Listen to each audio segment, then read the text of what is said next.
What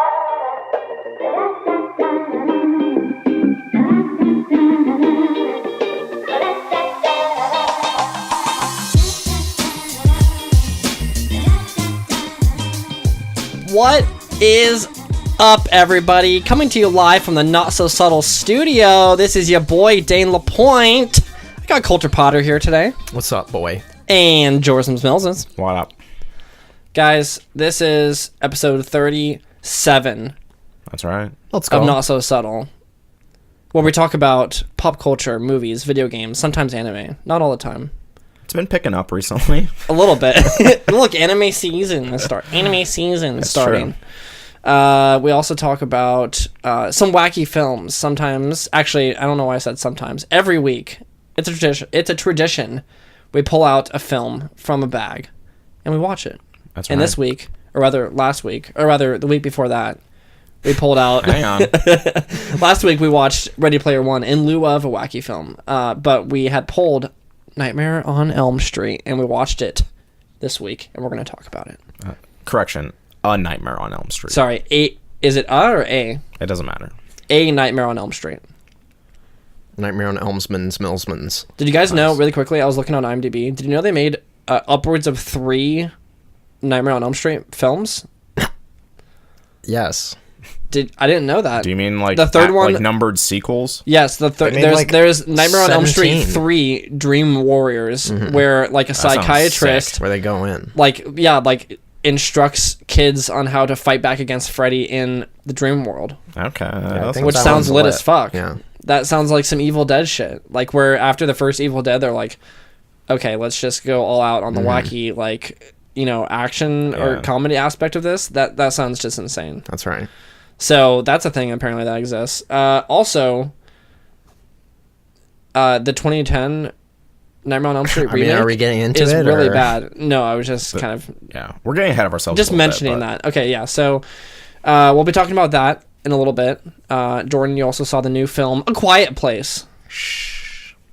A Quiet Place. No spoilers, Jordan. We haven't seen it. I know. I'll be light on spoilers, guys. Don't worry about it. Okay, but before that, we have to talk about something near and dear to my heart. Okay. Memes. Guys, we're here to talk about memes. What are those? Well done, Jordan. I know memes, guys. Well done, Jordan. That's a meme. I know my meme. I've been around the block. Let's go. Guys, been to knowyourmeme.com? Hell yeah. Of course, yeah. it's bookmarked. It's the only meme destination for all your meme history. For all your memes. If you want to distribute memes or share memes. That's right. It's all going to originate from knowyourmeme.com. Meme. Hit the affiliate link below to get a sick meme delivered straight to your door. A memerini. Clicked. A memerino. Okay, guys, so we're not going to shoot from the hip on this. Whoa. Coulter. There's been a malfunction. Wow. I'm sorry to everyone's ears. That was amazing. That's going to be so loud. Oh, shit. Listen, I just got this new mic arm. It looks lit, but I'm still figuring out the logistics Look, here. I looked to you, and your face was just that of utter shock. I was terrified. The look of terror as it just collapsed. You were just like, no! Listen, we're still working out the kinks of the new setup here. So. That's amazing. This is a $15 podcast arm. That's just incredible. Yeah, it's doing the job. Okay. All right, guys. So, where were we, man? So I was talking about we're how in another world. we're not gonna shoot from the hip on this today. episode. That's right. At least not today, because normally we would, courtesy of Elfster, go through some lightning round questions that will have us shooting from the hip. Shout outs to Elfster. Hit the affiliate link below. But we're not doing that. We're going to talk about memes. And the reason I want to talk about memes is because I'm going to keep this a little bit vague so as not to reveal where I work. I'm curious because for some behind the scenes, we have a outline that we use to kind of like bring up things if we want to talk about on the podcast. And one time late at night, behind the scenes, sorry. Yeah, I saw that Dane, it said, oh, Dane edited the podcast outline. I was like, well, it's pretty late and also like weird because we don't do that frequently. Yeah. So I looked at it and it was like societal impact of memes, which was just like such You're a like, what could late night thoughts. You're like, what could that be? Yeah, I looked at it and then it was just like Dane's I'm on going one. to bed. Dane's on one. I can't do this right now. Okay, so basically, I was at work and seemingly normal day. Little did I know that my world would be forever rocked by memes. And so I won't say where I work, but I was setting up a device. I was setting up like a phone, I'll say. Okay. That's vague enough. Now, the more detail you go into, the I know. narrower Well, the I have options to. become. I have to do this. So, Okay. so I was setting up. The a more phone. you think out loud about your thought process. Yeah. So I was setting up a phone, and it was like a mom and like her son, and these. So I'll paint the picture. It's a mom and her son, and then her son's friend. So like I'm sure Okay. they were like on a little play date or something. Yeah. And Mom, like take us to the mall. Yeah, like let's go to the mall or whatever. Whee. So they go to the mall and he's getting an. Okay. Okay. And a phone? Bleep that out. Do they sell everywhere? Yeah, so it doesn't matter. So so he's getting and he's setting it up. He's not old enough to have a phone. Now keep in mind, Yeah. he's not old enough to have a phone. He's like Well, 11. I think you're drastically naive about the state of our technology in the world. I don't know because like I don't know how I was like 10 when I got my phone. No, I was probably like a little younger than that. But keep in mind that was a flip phone. That wasn't a smart device that can access the internet and do all kinds of crazy stuff. So he's setting up this device and his mom's chilling there, like she's doing her own thing or whatever. He's typing in all like his account information and passwords. And he goes to enter in his account name, and then he's like, "Oh shit!" Like, or he doesn't say shit, but he's like, "Oh, like Fuck He's me. like, "Oh, fuck!" And then he's like, "Oh, dang! Like, I forget my password. I don't know what my password is." I'm like, "Oh, well, we can reset it. It's not that hard." And it's like, "Oh, okay, yeah, It's sure." not that hard, man. Yeah, it's not that hard, man. Let's just figure it out, all right? You got it. So I help him reset his password, and he's there with his friend. So he and his friend are popping off, and he's like, "What should my password be?" There are a couple funny guys here. Yeah, they just think they're two little comedians, and so he's like, "What should my password be?" And his friend's like, "Oh, do Shrek-tacular, like Shrek-tacular, like 50 or whatever it was." And then the kid's like, "Oh yeah, like what about like Shrek swag?" Or like they're just making Shrek jokes, like they're just going off on this whole Shrek thing. I'm in. Yeah, and so I'm like, God, what is happening? Like these kids are like, is Shrek still, relevant with the kitty winks nowadays? Like, are they? He's been personified as a martyr, a meme. That's right. So they're making these Shrek jokes, and they know all the literally the kid's like, "Oh, Shrektacular, Shrek swag, whatever." And I'm like, "Oh, you guys really like Shrek, huh?" He's like, and then he's like, "Shrek is love, Shrek is life." And I'm like, "No, he did not just say this. He did not just say Shrek is love, Shrek is life." And which we know the video. It's not a video for kids. True. Yeah. It's like it's bad. Like it's pretty mature. And so the mom is just clueless. Like she knows Shrek. Everyone knows Shrek, but she Yeah. doesn't realize She doesn't know. she doesn't know Shrek So she's the way like that we know listening Shrek. to them say that. Yeah. Yeah, they're all at the table. Like they're all like So you're all like involved in this. yeah, we're all, it's like a round table like event. And so You're the Knights of the fucking Round Table. Man. seriously, the Shrek's at the round table. So Remember when Shrek was a knight? That was cool. dude, Shrek's done everything. He's done it all. He's been around the world in 80 days. That's right. So we're doing this, and yeah. So he's talking about like they're just making all these Shrek jokes, and then I don't remember exactly what I said, but I said something about like I remember seeing Shrek like in theaters or something. I'm pretty sure. All right, Grandpa. Yeah, it's like, oh, I remember going to the theaters to see Shrek. 2001. Yeah, and Was so it? I'm pretty sure it was. So then I was like, yeah, I remember seeing like they're like, have you ever? Oh, that's what they said. They said, have you ever seen Shrek? I'm like, have I ever seen Shrek? Like, I've seen all the Shrek movies. Come here, sit in my lap, kiddos, and Yeah. let me tell you the story. And, like, of the I time remember saw seeing When Shrek Shrek was in cool theaters. in a sincere way. Right, instead of just being just another internet MLG garbage meme. That's right. An ironic meme. Yeah, and so, I saw it in theaters, blah blah, blah.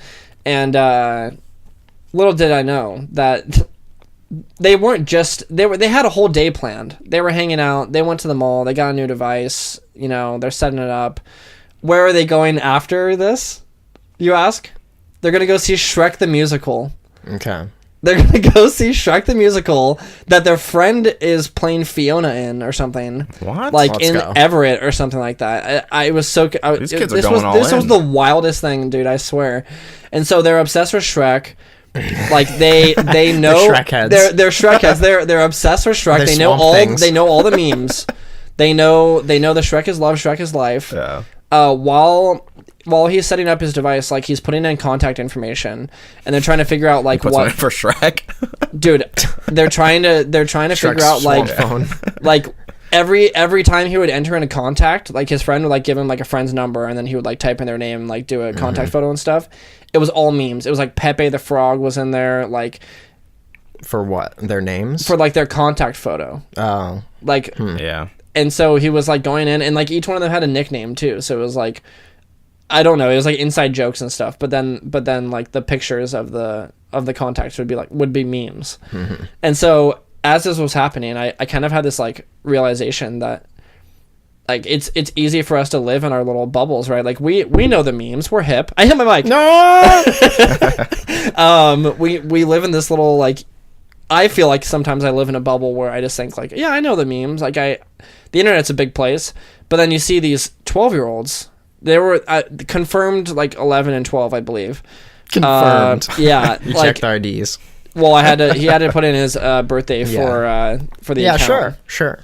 And I stole his ID. Yeah, and so the mom was kind of just going along with it as like, oh, they just like Shrek. But even the mom, like the generation gap, she didn't grasp the gravity of the situation, that her son and his friend are meme lords. That's right. And so it got me thinking about the societal impact of memes. How do you guys feel about memes and the way that they've basically like it been integrated into society? Well, what's your thesis here? What is like the main... Well, I guess I don't know exactly. I started thinking just about how what we would normally perceive as like let's go back in time to where I got like my first phone or whatever. Like at the time, I would probably be joking about like some episode of SpongeBob I watched or like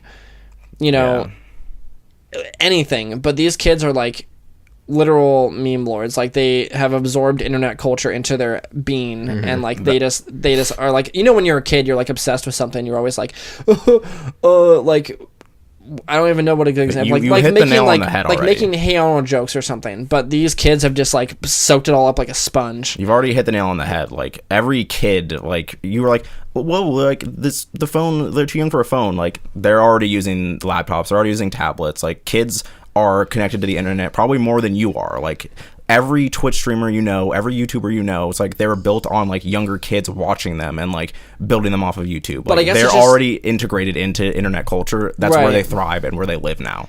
But it's crazy because like it's easy to hear about that and be like, oh, all the top YouTubers now like are Minecraft streamers, or like you see like all the Call of Duty streamers who used to be like really big into MLG or something. They're all playing like Minecraft or like Fortnite or whatever, and like their audience is like mainly like preteen to like teens. But then like I had never seen such drastic evidence of it actually being a thing until I was literally like at a table with a mother and her son and his friend who are like just drenched in meme culture, which is just insane. Like I think it's like, oh, you see a video, a viral video or something, and it's like some dumb kid doing like the Tide Pod shit or like weird things like that, or like this is just like a dumb one-off thing. But it's not. It's a majority of kids are just like, they're so ingrained into the internet culture that this is what they've become. This is our life now. Is that technology is literally everything to us. Like to us it's important. Like even when they're younger, it's like, oh, when they're like fucking 5 years old using an iPad or something, they're learning how to like do things on there. Like this is where we've come. Yeah, Like that's their SpongeBob. Yeah. That's what I mean. Like, is their SpongeBob. Like, that's my Logan point. Paul. Like these, like Twitch streamers and YouTubers are what they're looking at and laughing at now. It's not SpongeBob anymore. Yeah, that's my point. I guess. Like when you're asking what my thesis is that like it's almost as if they're growing up in a completely different world. Yeah. Like it's not anything close to what it was when we were younger. We didn't have, if we went on the internet, it was like, I remember when YouTube was, I mean, it's like, I know it's easy to sit here and be like, sound like a grandpa and be like, I remember when YouTube was just to upload, like, you know, yeah, but that was like only 10 years ago. Videos or that's something. like 10, 12 years ago. Exactly. And it's not that long ago. But then even before that, like, I hit my Mac. I can't even imagine, or I can't even really remember what growing up, quote unquote, was like without the internet. Yeah, now without imagine those kids. YouTube, without Minecraft, without blah, blah, blah, all that stuff. 10, 12 years ago, YouTube became popular. Those kids that you just talked to, 11, 12 years old, they don't know a world without YouTube. Exactly. Minecraft, whatever, whatever it is nuts. that they're looking like. And technology has changed us. Cable, yeah, but and so I guess my question is, for better or for worse? It depends on what you want. Like, is it healthy that we like stick to our phones the entire time and are like so ingrained into YouTube culture? I mean, probably not. Probably not. Is it helpful that technology has advanced, that we can like communicate with people across the world and like learn and like have access to that kind of knowledge? Yeah, that's important. That stuff is important, but I mean, like, is looking at fucking Pepe the Frog memes on 4chan important to the world? Probably not. Not at all. Is it good for a laugh? Sure. Like, yeah, it's just strange. Like, I don't know, when I was just sitting there kind of listening to, because I was doing other stuff too, like they were talking and doing other things when I was helping other people and like, walking around and stuff. So it's not like I wasn't there like for hours or anything with them or anything like that, but it was like a very small little like isolated experience where I just thought, okay, these kids are like, I remember when I was 12 years old or whatever, and it was such a far cry from that it was just shocking to me. Yeah. And I'm even again, I'm not trying to be like the old man who's like, kids are on YouTube too much these days. Like, I play video games and like am on the internet as much as anyone else, or like if not more than most average people like in our age group, which is like, that's fine, but like it's just, I don't know, it's I instantly like thought to put it down in the notes because I was like, well, this is something that needs to be discussed. Like, this is an interesting time that we're living in. So. I agree. Yeah, I think my thing about it is like when seeing that most kids are watching trash ass people like Logan Paul or like whoever else. Yeah. It makes me mad. And I feel like when we were kids, we were watching things that at least like had some sort of oversight by like an adult. Yeah, that, they're like, not harmful to us. Yeah. Like, SpongeBob is not harmful to anyone. Like, it's a goofy, fun show that has like some like, I'm sure it had some like learning elements in it. I was like, oh, okay, like this is kind of a funny like thing, but also, you can learn a lesson from it. No one's learning a lesson from like a Twitch streamer, YouTuber, like doing dumb shit on YouTube anymore. Like, that's what we've come to. And the other thing is that I'll let you finish what you were saying, but like there's so much of that. Like there's so much. There was only one SpongeBob. There was only one Nickelodeon or Cartoon Network or whatever, where it's like a few, I maybe watched like 5 or 6 select shows at a given time that like I knew that I was really like invested in, if not less. But then there's a whole just treasure trove of stuff on YouTube and Twitch and God knows where else. Just like Roblox. Yeah. Whatever the hell. Like there's just so much content to be absorbed. There's all these apps and like streaming services, original programs from Amazon, Netflix, like PlayStation, like all these different places. Like there's just so much to absorb, and these kids have access to all of it, and it's just kind of, it's interesting to think about. I think in this period that we're in right now, the adults have no idea and the kids like know everything. Yeah. So I think once we get older and we like understand the like memes and like internet culture and like these kids that are making content like that get incredibly popular, that they're just like dumbasses themselves, like they don't know how to talk to children and stuff like that, so, or set an example. So when I feel like when we get older, we'll like start to be the like, I'm not saying we're gonna be parents, but if we were to be parents, we Will be the know voice of more reason. about like our generation will know more about how to curate content for kids in a way that like parents right now have no idea. And that's what kind of scares me, is that right now there's no way to curate what kids are watching, and they're watching the worst things. That's like the worst part too. Like when you imagine how easy it is on YouTube to just like, you have your whatever, like regular, maybe a good, streamer personality that you watch, how easy it is on YouTube to just constantly click through the holes until you're on some like, weird ass shit. Like the Gumai Kandai shit. Yeah, exactly. Like there's some seriously weird stuff out there that is built literally just by like bots and algorithm, like creating these like ridiculous like kids shows. It's like, what is this? This is like, when a normal adult, when a normal person like me looks at it, I'm just like, what the like, this is like some horrifying shit happening in this show that like isn't maybe graphic, but just like, if a kid is watching this, like what's going on here? Like, this isn't right at all. Like, we have no regulation, and I don't think any adult who has a kid right now, maybe they're like 11 or 12, like understands quite enough about policing that kind of stuff to have any sort of decision on it. That's what I was gonna say. Like, even so a direct example of that is the mom that I was helping of this kid. Not to be rude, she didn't know like her head from her ass when it came to this phone. To Shrek. She ain't no Shrek. When it came to Shrek and his societal impact and the legacy that he's left. Yeah, she'll never know. She doesn't understand what he's done for us. That's and right. What he sacrificed for us. She was less than Farquaad. No, but like she was just. She didn't know Gingy from Pinocchio. That's right. She was technologically illiterate. Gingy.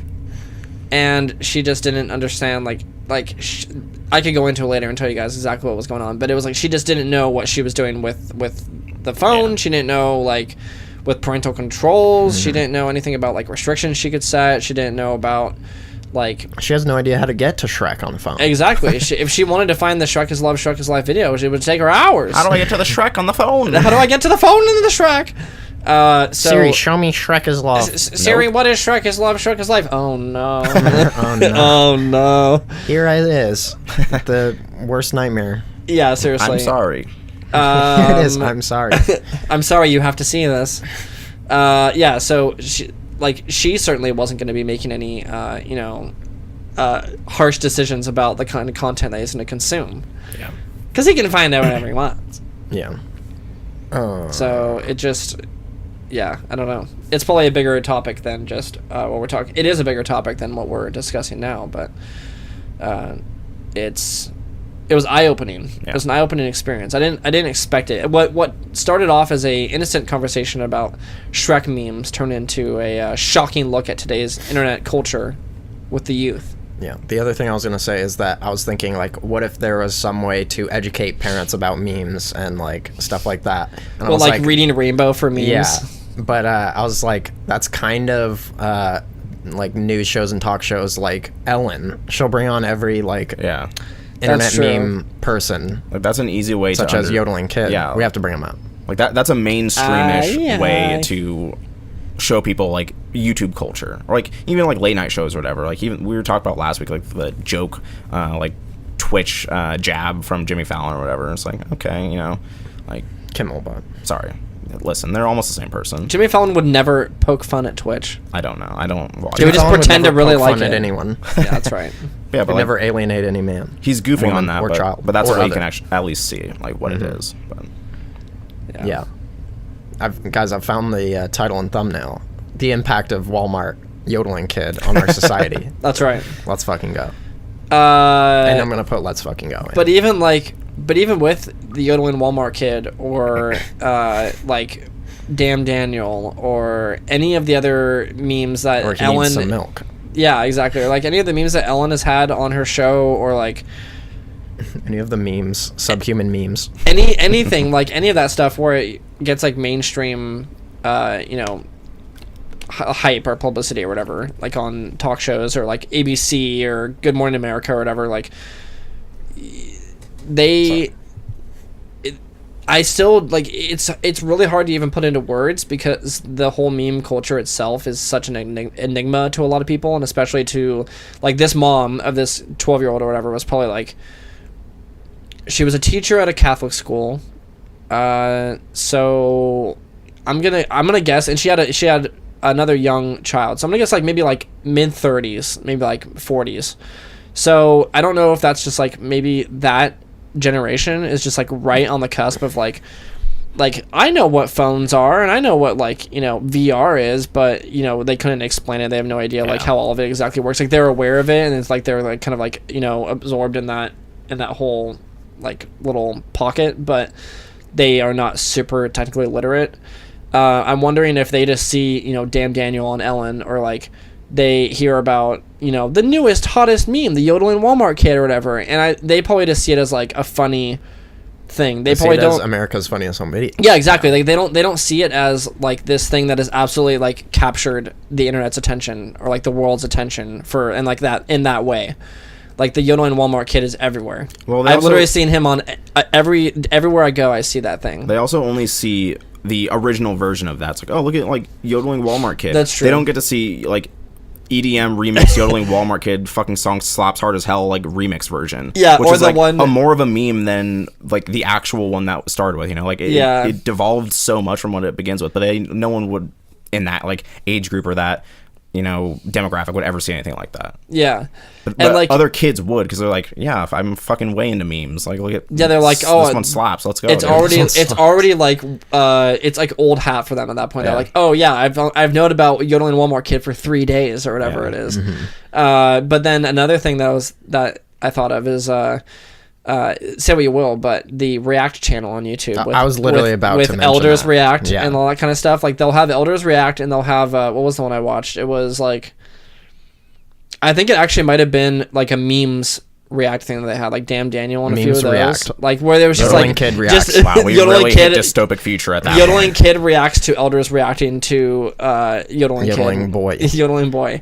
No, but it was like Elders reacting to memes, and every time they would show them, like they would do the thing where they show them the original, like they would show them like I don't know, like Yodeling Kid. They'll show them the original video, and then they'll be like, okay, so recently there's been a popular video online, and we're going to show it to you, and they'll show them the Yodeling Kid, and then they'll say, okay, and then here are some other videos, and they won't really like preface it by saying like these are like really hot memes or anything. They'll just be like, oh, just watch these other videos, and then it'll be like the EDM remix, like the one where that person like falls off the balcony and like that kind of stuff. They just like kind of throw it at them.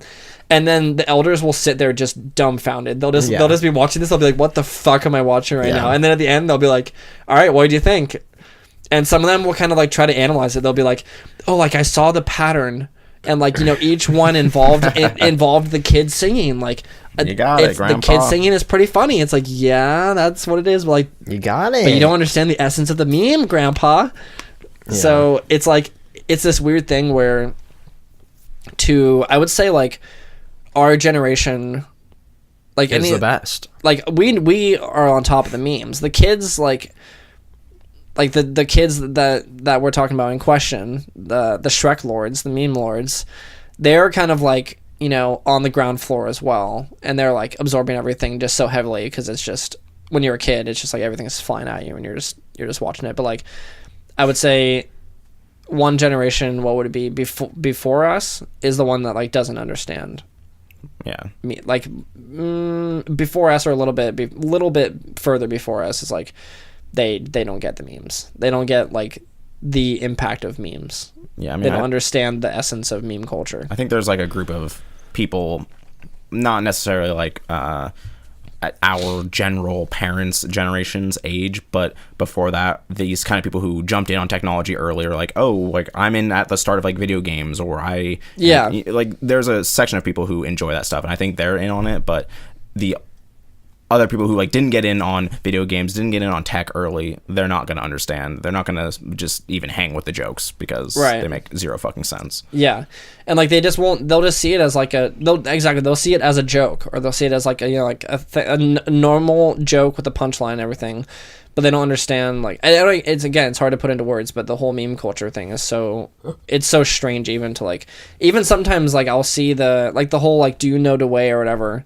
When I saw that, I was like, I don't get this. Yeah, I don't get it. Too much. Yeah, and like that kind of stuff is just so strange. Like, what would someone older than us think of that? They would have no idea. A brain blast. Yeah, they would just not the like, good kind. Yeah, seriously, they would have a brain aneurysm. They would just die. They'd be like, no. I feel like maybe this could be all a byproduct from shows getting so weird. Like, shows have been getting weirder over the years. SpongeBob was scratching the surface, and now we have like Adventure Time, and like now we have even weirder stuff than that. But even that kind of stuff is aimed towards like, it's like kid shows, or it's like, you know, aimed towards us masquerading as kids shows. I guess. I mean, that's up to them. I don't know for sure. I don't know. There, it just seems like, especially with Adventure Time, there's, just as an example, there's a lot of like more mature elements in it than just like a, you know, at least the themes or like jokes. Yeah, like some of them appeal. will like easily go over a child's head, but then you'll be like, or like a character is drawn a certain way, and you're like, okay, that looks like, you know, whatever. Looks like a peanut. That It looks like a little peanut. The way Adventure Time's artists draw peanuts is really It's just really something. It's just extravagant. Remember when we saw Bart Simpson's peanut in the Simpsons movie? I remember when we saw The Tip. I have a confession. I haven't seen the Simpsons movie, so I'm not a big Simpsons guy. I'm sorry. Speaking of tips, Go on. guys, we have another very important topic to discuss here, and that's the tip of peanuts. Jesus. No, it's Tipping for peanuts. No, we're gonna talk about tipping. Okay, And we're gonna keep it quick. I'm gonna keep it real quick. Now, Coulter, I believe last week you brought up the idea of us talking a little more about tipping because we dipped our toes in the water. That's right.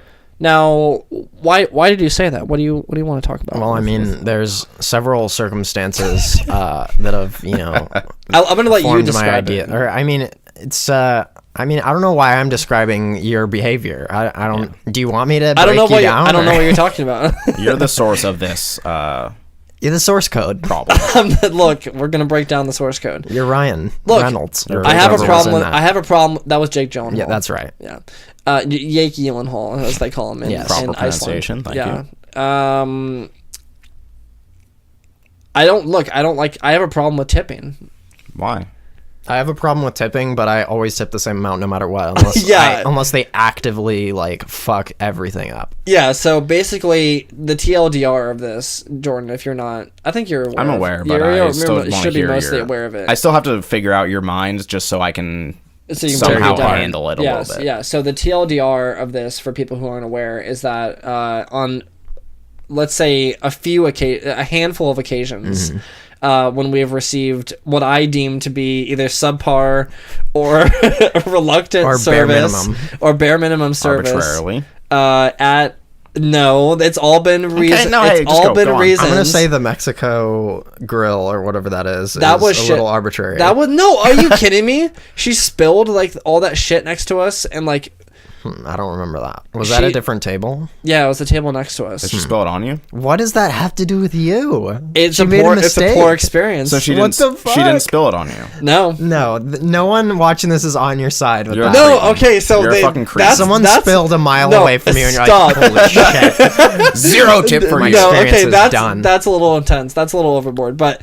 no, so like on a few occasions there's been service, like I said, that I've deemed either subpar, reluctant, like bare minimum, like or sometimes we've just had bad service too, where I've decided to tip, but to go with a very low amount, sometimes as low as 5%, as like a way of like spiting or like in some way like getting back at the server. And so look, as a disclaimer, I've never worked in food service. I've never waited. But you have worked in customer service. I have. You should have some sort of idea of what they deal with. I'm thinking, what you said that was like, all over myself. It was so weird. It was like an 8-year-old. Yeah.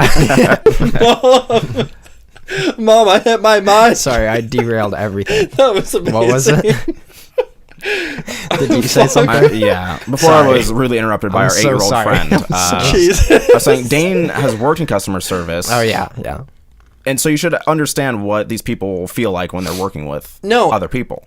No, I get that completely, but Okay. like, it's just moments where I've felt like I Want to spite them. where I haven't gotten service that like my philosophy behind this is that you're expected to tip at least 10% when you go to a restaurant.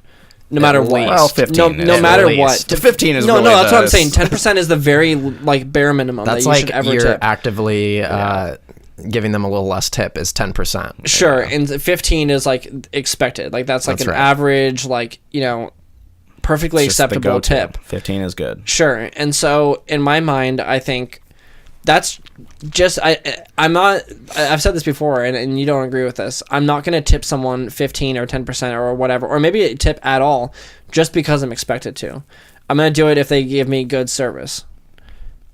Well, And I mean, and that's I'm not how we like, do it here in America. I don't know where you're from. But like that's just the way it goes. That's just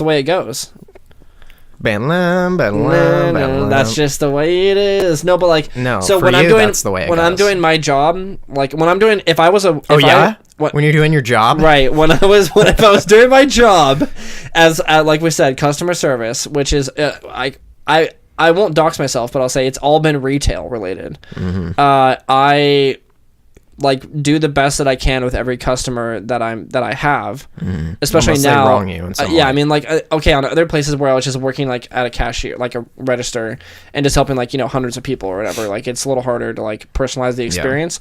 But now with the stuff I'm doing, like more sales, like personal oriented stuff, like I try to give the best service that I can. And if I didn't give the best service that I could, and someone in some way let me know about it, I would be totally accepting of that and understand. Now, if I was a waiter or serving in some way, and I didn't give the best possible service that I could, and I didn't get a good tip out of it, I wouldn't be upset because I would know that I could have done better. Okay. Oh my So You're in your own world. You're in your own yeah. world. So when someone and look, I get like You it's have, I you get have a messed up idea. I about get this. that it's busy. It can be a little busy, and like I And understand. it might be a little stressful. Yeah, when it's you're a little working it's a there, little bud. stressful, and like people are yelling at you, and I've had my fair share of terrible people, so I know, and I'm sure food can be even worse, so I get it. But it's like there's a few things that like come back and refill the drinks, come back and like. There's a few things that you just are supposed to do, and when it doesn't happen, I'm not going to tip them 15% because society tells me I have to. I'm going to tip them 15% if they did everything that I expected of them, Yeah. and it doesn't always happen. Yeah. As far as I go, And it sounds bad, but I'm just being realistic. yeah. Listen, we've heard you out, Pat. Now it's our turn. That's fine. No, I mean, as far as I go, is like with tipping, I don't think we should have to tip. That's my idea. In Yeah. practice, of course, I will tip 15% every time, no matter what, unless they wrong me in some horrible way that is not arbitrary. Unless I get a personal attack from them, Yeah. I'm gonna give you 15%. Or if, like my food is just straight up incorrect, or like, I guess that's not even, or it could be their fault, but I don't know. There's not that many situations where they actively just wrong me horribly. But yeah, that's when I won't do it. But if they just don't go out of their way to personalize the experience, that's some Disney shit. That's Yeah. not like, No, like, and I've said stuff like before where like, oh, they didn't even talk to us, or they didn't even like say any Yeah. stuff like that, and that's like, looking back on it, that can be a little ridiculous too, because yeah, like I said, it's busy, it's loud, they're serving like 20 tables, like they're doing all this stuff. I understand that can be yeah, really I'd like to bring up extremely a stressful. specific circumstance, if you don't mind. Okay, please. We can call them out. Thai Ginger. That's right. Okay, right? yes, Okay, yeah, in Pacific Place, Yes. and we Seattle. had in Seattle, Yeah. and it was a full house. sure. Yeah, there was plenty of people in there, people to serve. I don't know if it was just popping off. It but wasn't it was a that full house. it wasn't that busy, and she was only serving 2 tables. I remember this. Okay, I don't know how you know her jurisdiction, but Well, I just remember like. Anyway. whatever. Yeah, there was plenty of people. It wasn't slow. Sure. Would you at least concede that? Sure, All yes. right. So yeah, we have the waiter. She takes our order. Doesn't mess up. She like knows our order. Right. Brings out the food. Like gives us our drinks or whatever. Gives us our water. Yeah. Brings out the food. We eat the food. Gives us the check. we pay, leave. Just normal experience. Didn't talk to us, you know. Never got any sort of drink refills. Never came back to ask us how the food was. I mean, I'm not sure if we needed that, but I don't think you even needed a drink refill. Like, I'm pretty sure that, like, we didn't actually need any of the stuff that you just said, but didn't do anything wrong. Dane decided to leave a 5% tip, and I'd like you to respond to that and tell us why. So at the time, what I said was that she did the absolute bare minimum. That's right. Like, the bare minimum deserves 5%. Yeah. Okay. Why would I? That's Listen, now we know. That's just. It sounds like heartless and all this kind of stuff, but like I am not going to give her a 15% tip because I'm expected to, or because society deems it appropriate every time. Not just because everybody else besides you thinks a certain way. I mean, there's plenty of people out there who probably don't tip at all. And most of those people are assholes, let's face it. That's probably true, but I'm not doing it to be an asshole. I'm doing it to be realistic. Okay. You're doing it because you're a warrior. You're delusional. You're in your own head. I mean, I'm not doing it to like cause them like pain or you cause just them said, like. I do it to spite them. You said the words to spite them at one point. I said that in the beginning when I said that. them. No, I said that in the beginning. You can look back on it. I said I do that in the beginning because people. What I said was that. Come on, say it. Say it, bud. Say it. What I said was that, like, it may seem like I'm doing it to spite them. Yeah. Yeah, I didn't say that I was doing it to spite them. So why are you doing it? I'm doing it because I'm honestly, the reason, not a joke, not a troll. I'm doing it because I don't think that they deserve the 15%. Do you understand how little most waiters get paid? Yes, and that's not my fault. Okay, but you can be part of the help to that. There's a reason we do 15% is because they don't make minimum wage.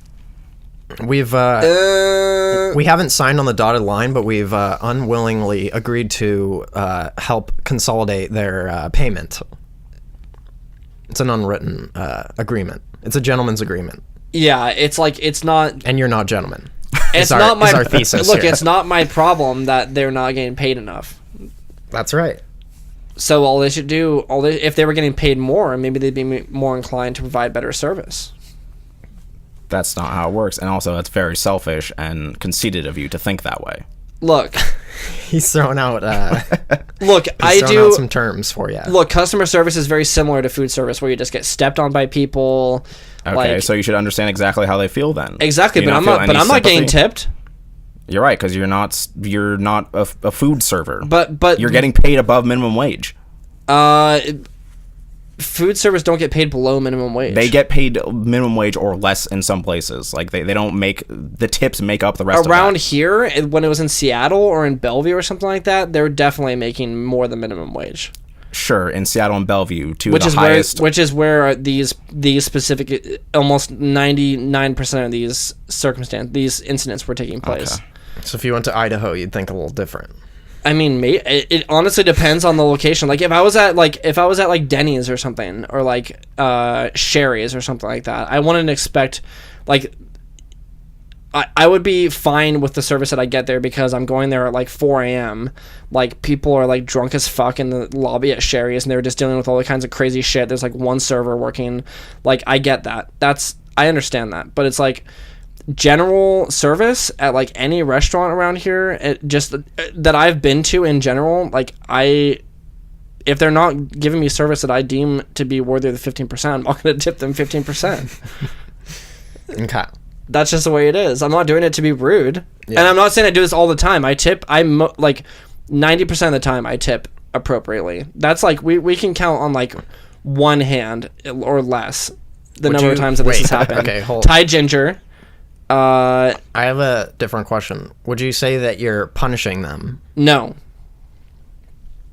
But you're actively technically giving them less money because of their conduct. Would you say that's true? Yes. Okay. But so I'm not doing it to punish them. I mean, I guess it may be like, if I look at it from another perspective, there's a cause and react effect to life. I know. If I look at it from another perspective, like Jordan was saying, sure, maybe it could be seen as rude because they're not getting the money, they're not getting paid enough to support a living wage, so that they rely on tips, which I get. I understand that. You just don't care. No, I do care. It's just I don't think that I should be. It's not like my job to make sure that I'm making up for the fact that their employer is not paying them enough. Mm-hmm. Like, so one of the jobs that I started at in recently, like a couple jobs ago in retail, was $13 an hour. Auntie Anne's pretzels currently get paid $13 an hour. Like McDonald's is $13 an hour in Bellevue. Like all these like food related, not like serving jobs, but food related jobs are getting paid more and more. And I believe the minimum wage now in our area, I think, is actually raised to either $12 or $13. So it depends on which city, but Bellevue I think is 13. Yeah, Seattle's so, like almost 15 or something like that. Right. So when it gets to that point, like I guess like the tips are like an incentive to work in that field because of the shit that you're dealing with, and like just the stress and like just the clientele and like all like the workload and all that kind of stuff. I get it, but like again, it's not my job to tip them 15% regardless of the service I get, just because their employer isn't paying them enough. That's my philosophy. And it's like if I get service where it's like they don't come back and refill my water or like my soda, or they don't come back and ask how the food was, or like they come by and they take my order, they maybe they don't even bring out the food. I've had it where this has happened multiple times where they come and take our order. We never see them again until they drop the check on our table, and they never. Really? Yes, and like other people, like they'll have that. like runners or something where they'll bring out like, which I get, like it's super busy. They'll just have someone like bring the food to the table, and like maybe even like someone from the kitchen like finishes cooking and they're like, okay, no one's here, and just run it out and drop it off the table or something like that. That's fine, but like if I never see the person ever and not even like have the chance to talk to them or see them once throughout the entire meal, and then they come back and they drop off the check, and am I just going to blindly tip 15%? Probably not. Not to like not to punish them. Moral of the story is you want to have a nice little conversation with all people that are helping serve you. Sure. You want to just be personable with a man or a woman or a child. I mean, I guess, but like maybe not even like just do like the bare minimum things. Just like come by. You've punished people for doing the bare minimum. So that was God forbid you don't refill that was a bad man's choice water. of words. Your bare minimum is different than the bare minimum. Well, I mean, when I say bare minimum, it's like come by. The bare minimum to have a good experience would be like to come by and be like, we're doing gymnastics, but go would on. be to come by and be like, okay, like how's everything tasting? Do you need a refill on your drink? Do you guys want dessert? Do you like whatever it is? Like, oh, I see you're done with your iced tea. Do you want another iced tea? Oh, do you want just like some more water? Can I get you some water? Everything like looking good? Like sometimes it's not even that. Sometimes it's like you'll just literally not see them until they come and drop off the check at the end. Like I said, that's happened multiple times. And then I'm like, even when I'm out with like my parents or someone, like anyone, I'll just be like, yeah. I'm not gonna like announce it. I'm not gonna be like, hey guys, everyone at the table, just so you know, I'm punishing them. I just kind of like silently just like, yeah, that wasn't like great service, and I'll just tip like 10% or something, or like. I think there's been one time where it was lower than 10%, and that was at Thai Ginger. And that was, like, in some ways you could argue that was arbitrary in some aspects. But, like, I still wasn't extremely happy with the service we got. That's right. So, like, I don't know. I'm, like, I guess the moral of the story is that I'm not, or my whole point is that I'm not doing it to be rude. It may be rude, but my intention is that I just don't think. It may be rude. I just don't think that the service that I'm getting is worthy of the 15% expected tip. Okay. Into the mind of Dane. People are going to listen to this and just be astonished. They're going to think I'm going to get just strung up. We'll see. Guys, email us at itsnotsosubtle on gmail.com if you want to sound off and tell us what you think about tipping. Is Dane right? Please come at me. Are we right? Discuss my tipping philosophy. If people only bring you the food accurately and the drinks and then give you the check and then say goodbye, is that enough? 15%. For 15%? This sure isn't. Coming your way, pal. It sure isn't for Dane. Sure isn't for me. All right, guys, that's been Tipping Corner. Guys, we've had a rousing beginning to this episode. Rousing, almost hour-long beginning. Look, we've talked... Is it really? Let's check.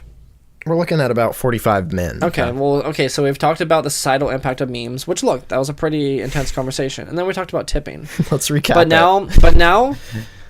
now we're not going to talk about anything related to those two things ever again. We're going to move into our wacky film of the week. But before that, we're not going to do that. We're going to talk about A Quiet Place. You're really throwing me for a loop here, bud. So Jordan decided to go see A Quiet Place without me or Coulter, and we're going to hear it now. How was it?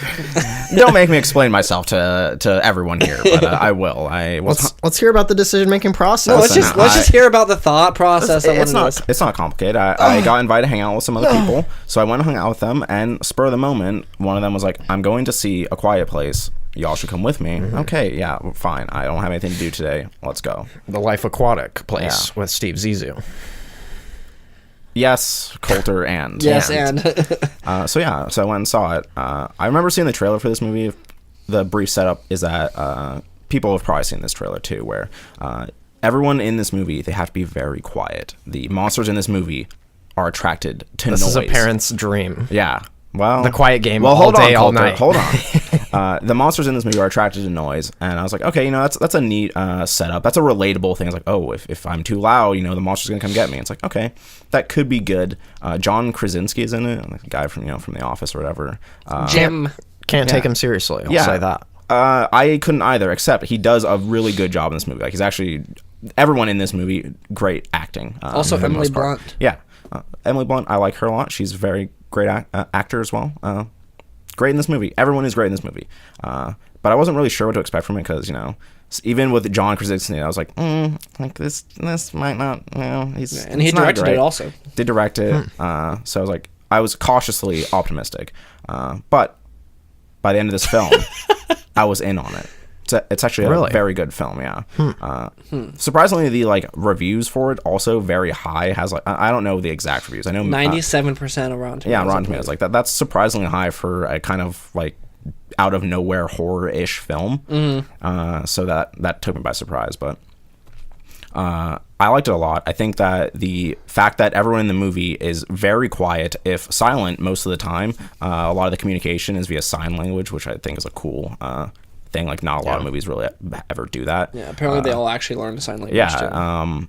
And the parts where they there's very few spoken lines, because when they do speak, it's usually very quiet because they're trying to they can't make any noise. And I think before I saw the movie, I was like, well, what are the limits to that? How loud? Can they just talk in their house? No, you can't. You literally cannot make a peep. And they do some really cool things where it's oh, the house is we need to make sure we don't step on creaky floor planks, so we need to color those ones that are fucked up, so we don't step on those ones. So it's interesting things like that, and they do some really good just tense setup moments where I don't think the monster part is that scary. I think if you go into this thinking that this is gonna be a frightening horror film, you're kind of looking at the wrong expectation. But I think if you imagine this just like a sci-fi film, it's a way better experience because it's pretty novel, the things that happen in there. And like I said, it's really well acted. The setup is unique. The use of sound is played out in a way that's pretty novel as well. So highly recommend this movie.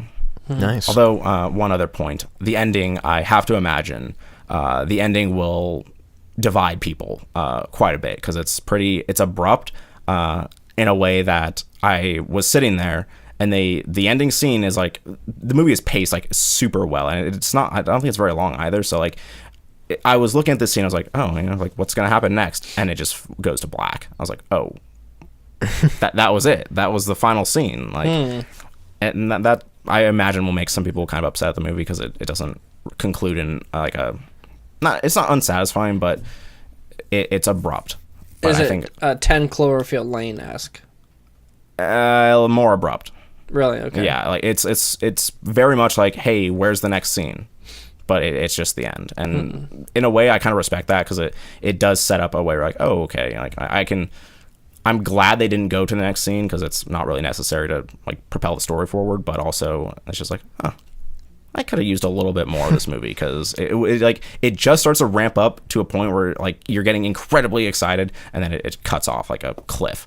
But I think the whole movie itself pretty interesting. So Didn't Trent say he didn't like it, or like he wasn't scared at all? Yeah, I don't think. Again, I think he was looking for something else. Yeah, in it, yeah. It's not it's just not like scary. Like the monsters, when you see them, they're not like super frightening. But I think a lot of the like tension arises from things that you see where like, oh, if this happens, like a noise is going to be made, and like the monsters are portrayed at the start like there's no stopping them. Like the second they hear noise, like they're hyper fast, they have hyper hearing, they destroy people.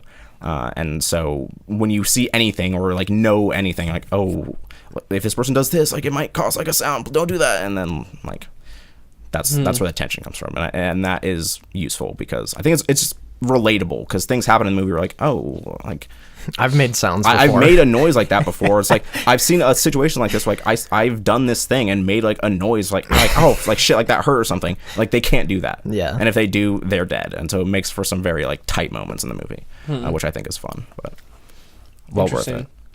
I do want to see it.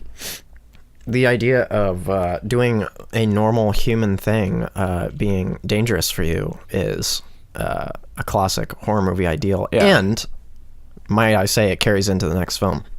That's right. I think you're right. Now, guys, like I said earlier in the podcast, we like films here.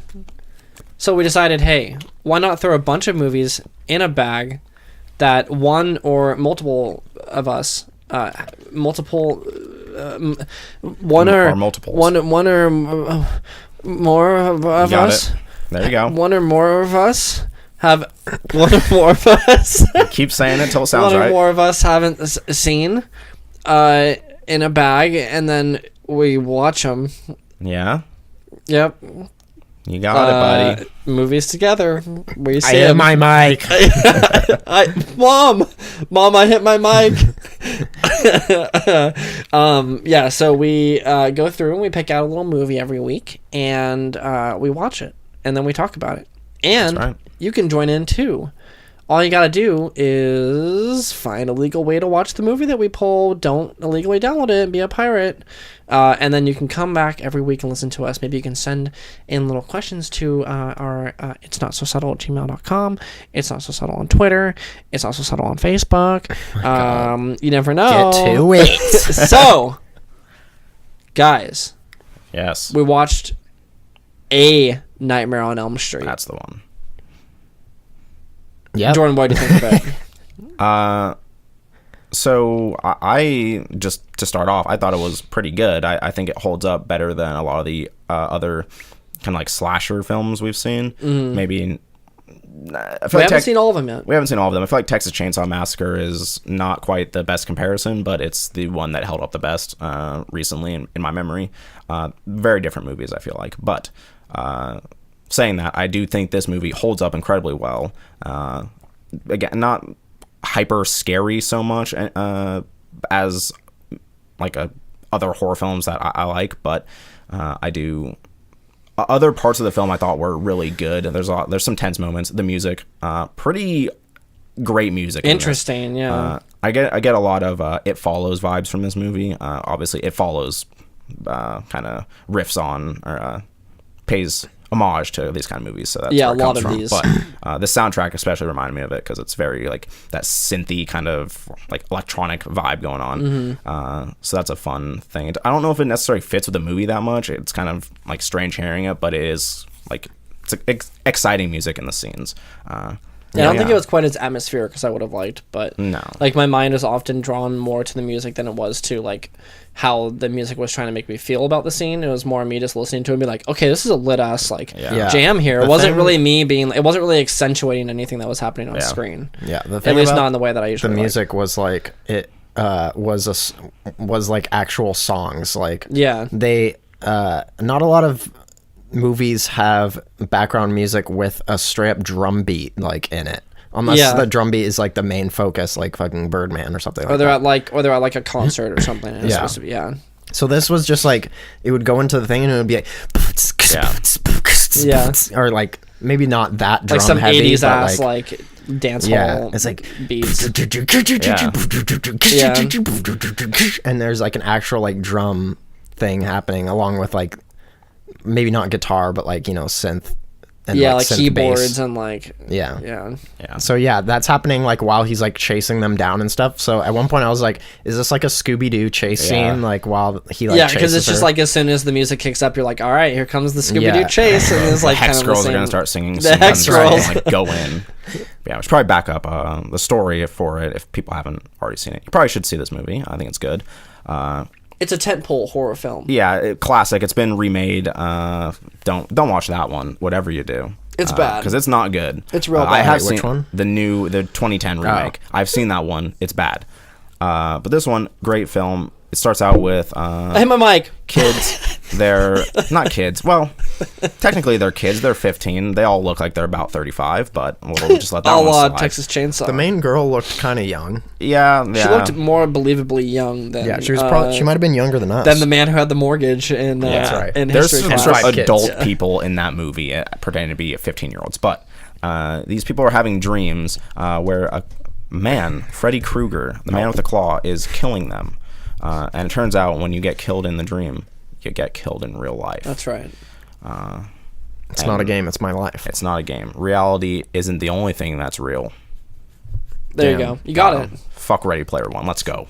Let's fucking go. But yeah, and that's the setup for the movie. Yeah, that they kind of are trying to survive this nightmare that they're having. So I thought that was it's an interesting setup for it. I don't think the actual like horror in it is that great, but it's tense at points and it's a fun, exciting film.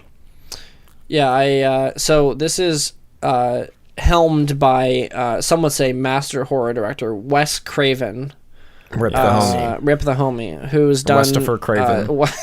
such classics as Scream Yes. and The People Under the Stairs, which is quite a wild adventure. Is that movie considered good at all? I think it is actually considered one of the more like cult classic horror films. I don't think it's considered like as influential as. I could definitely say being a cult classic, but that movie It's a cult so classic. It's weird. not remembered as something like Yeah. Friday the 13th, Nightmare on Elm Street, Halloween, like any of that kind of stuff. So, or like any other horror movie of this time period, really. Poltergeist and that kind of stuff. But, yeah, I think I was talking to my parents before recording the episode, actually, which is, it's always interesting to hear the perspective of people who may have seen it in theaters or seen it, in some way close to its release, even if within like a few years of its release, because my dad was saying that when this movie came out, it was like, like when people saw Jaws, they were like, oh, I couldn't swim in the ocean for like years after watching Jaws, or like something like that, where you think it's a little ridiculous, but then if you think about like the state of films during that time, you can see how people would like be pretty freaked out by it. My dad was saying that this movie like definitely affected people. Like this was like one of those horror movies where people were like, "Oh man, I can't watch Nightmare on Elm Street. Like that's too fucked up." And so nowadays it's like, yeah, it's not quite as scary in terms of the horror aspect. Like for me, the parts that I liked in this movie were a lot of parts that actually reminded me of It, and both the original It and the remake, and then also It Follows, where it's kind of like in this like weird like there are kind of more, straightforward movie aspects to it, like kind of like blockbuster style horror film stuff, because Wes Craven is kind of like, he popularized the horror genre for a lot of people, especially with Scream. But like a lot of the moments in here, it's kind of like this weird like dream-like, like not no pun intended, like a weird like dream-like state where you're like, okay, is she like imagining something is happening right now? Is she dreaming? Is she like, are they actually being killed? That kind of stuff. Like where she's, walking up the staircase and her feet are sinking into the carpet and like all kinds of stuff like that, where, just weird kind of like hallucinogenic things are happening. I don't know. It kind of like those are the parts that I really enjoyed, because it kind of reminded me of It, where it's like, in this case, Freddy is mostly just kind of like feeding on their fear and like their like the whole psychological aspect of it and trying to like freak them out. And just like in It, like he's appearing in random corners and like you'll see him like chilling out in the forest and like all these kind of random spots, and then you'll look over and be like, okay, is he actually there? Is that me freaking out? So I don't know, like watching this movie reminded me in a lot of ways of those, and I think the reason that I like those kinds of movies are because it kind of plays tricks on the viewer. Like, it kind of like left me kind of guessing and wondering what was going to happen, whereas with something like Halloween or something like that, it was more just straightforward slasher, or even Texas Chainsaw. Like, it was more straightforward, like, okay, this person just walked into this house and got beat over the head with a mallet and then like got dragged into this room. Yeah. Whereas in this one, you're like, okay, is she must be dreaming because she's sinking into the floor and all this kind of stuff, but then the movie kind of plays tricks on whether or not that's real, and like, the rules aren't very clear and things like that. So I imagine people watching this in like 83, 84, whenever this movie came out, that was probably a somewhat new experience for them to kind of have their mind like kind of melted in the theater by Mr. Krueger. So putting it in perspective of the time, it seems a little wild. My dad was saying that it was quite revolutionary. So I would agree with that. Yeah. Yeah, I enjoyed it. I definitely think it walked a pretty good line, better than some other horror movies we've watched, of being, a little bit scary, a little bit trippy, a little bit serious, but there's also funny stuff. Yeah. It's still fun. The kids aren't the most annoying people on earth. Yeah, they were somewhat They have likable. actual personalities. They even if they do want to, rape, the kid wanted to rape, and he did. They had a relationship. Chekhov's rape. Tina It was, and Rod. I guess maybe they did, but it was really hard. I feel like I didn't know that. It's an aggressive before. relationship for sure. But Before that. yeah. I think the first time they're introduced, you're like, oh, those people like don't like each other at all. It seemed like a bully and just a Yeah. random girl. Were they in a relationship, I guess? They were, I yeah, heard that. because then they I don't know if they're in a relationship, but they had a thing. So I think that might have been friends with Benny's. Yeah, it Yeah. seemed like it's complicated situation to the highest degree. Yeah. Because I don't think they were actually like, going steady or anything. Yeah. So the dude who's like a tough guy dude with a leather jacket shows up at the house where the friend and her boyfriend are also there. And so the dude is like, hey, we got some like stuff to do upstairs. The jacket guy, Jack. Rod Jackman. So she's like, she kind of like resists, I feel like. And then they're like, yeah, okay, whatever. And then she's like, don't leave me alone with this lunatic. And then he literally like grabs her by the throat and like pulls her away. And then the next scene, you just hear them like having sex, and then it's like, and then afterwards, she's like, "Wow, that was so good." It was a different time. At what point did she decide that it was okay that they were gonna have sex? Yeah. So yeah, that was. I just wanted to point that out because it's such a big difference from nowadays. That would never fly. Look, did you watch Dazed and Confused? Yes, and it was a little questionable as well. Yeah, it was a different time, That's right. which is not an excuse or a reason. Yeah, It's you're just- just stating a fact. Yeah, it's just But the way it is, I guess. I I do know. think looking back, it's implied that they have some sort of previous like relationship or somewhat, something. but we don't really know the full there's- extent of it until later when they're asking her about like why were they like, was he upset with her, and then she's talking as if like they were in a relationship and they were arguing and like all this kind of stuff. So like they basically just like through context clues you can gather they were in some way in some sort of relationship for a certain period of time. But still that was a little alarming. Yeah, there's also the trope of the dude like pressing really hard for like a romantic relationship, and then the girl like no, but then she like comes around eventually, which is very toxic. Yeah. But yeah, this isn't a toxic masculinity course, so we're done with that. But yeah, other than that, yeah, as I was saying, it walked that line pretty dang well, and the effects pretty good. Yeah. There's some gross shit in this movie, and But not like enjoy that. so much that you're like, okay, this is like a gross out movie. enough that when it happens, you're like, oh, but it's never like it never lingers on the screen. Like, Oh yeah, it's always like a split second. like the one really good one that I liked was at the end when she picks up the phone. She's like, Glenn or whatever is like, I'm your boyfriend now. Yeah. And like, it's just like gross ass like tongue appears on the phone and licks. It's so gross. And like, but that only happens for like a split second and it's gone. Again, I like that a lot. that was my point where I'm saying like I like the movie kind of playing tricks on me. Yeah. Because like you at a certain point you and it kept happening. I kept getting surprised because I would think that I know what's going to happen or that I would expect what Freddy's going to do. It's like, okay, Freddy's going to show up. He's going to like pop out of the fucking like wall or whatever and do something crazy. He's going to cut through the sheets.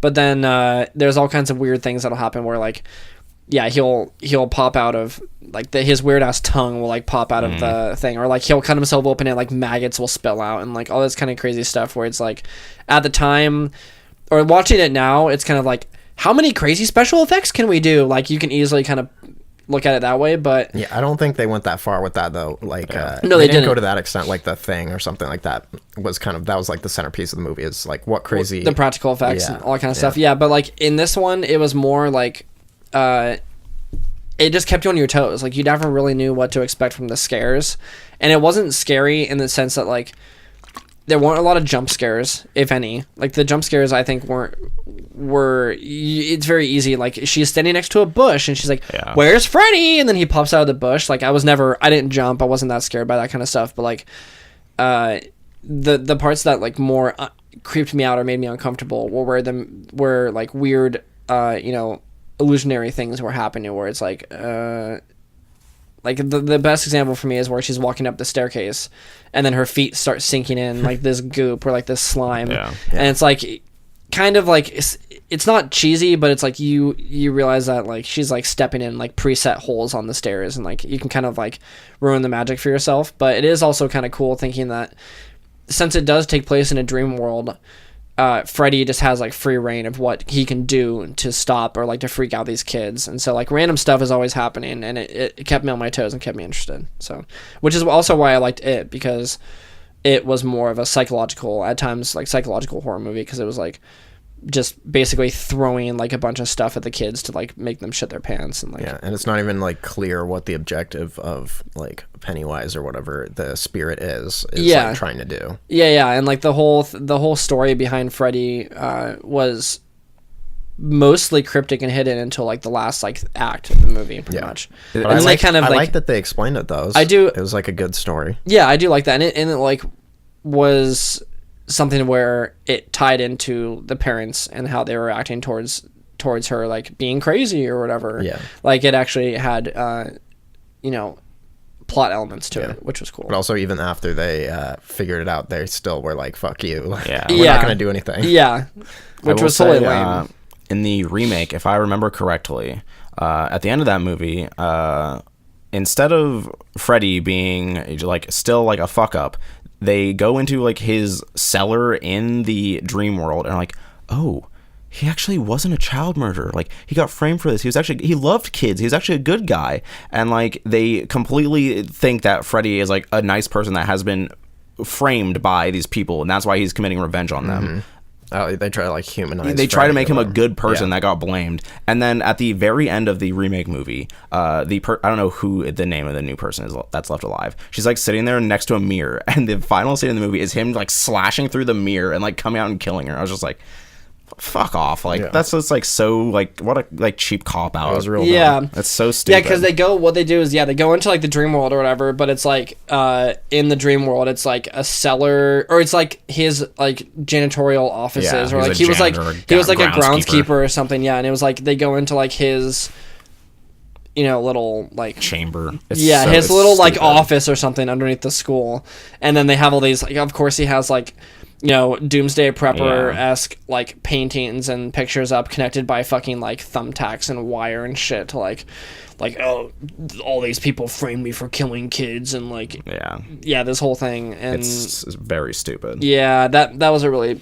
if anyone's thinking of watching this movie, please just watch this. Don't watch the 2010 original, the 2010 remake. I think it mostly follows like a lot of the same things where it's like the same kind of things happen where it's like, make sure you drink 24-hour energy, or like drink a shit ton of Rockstar, don't sleep, and that kind of stuff, but it's like modernized. But just no.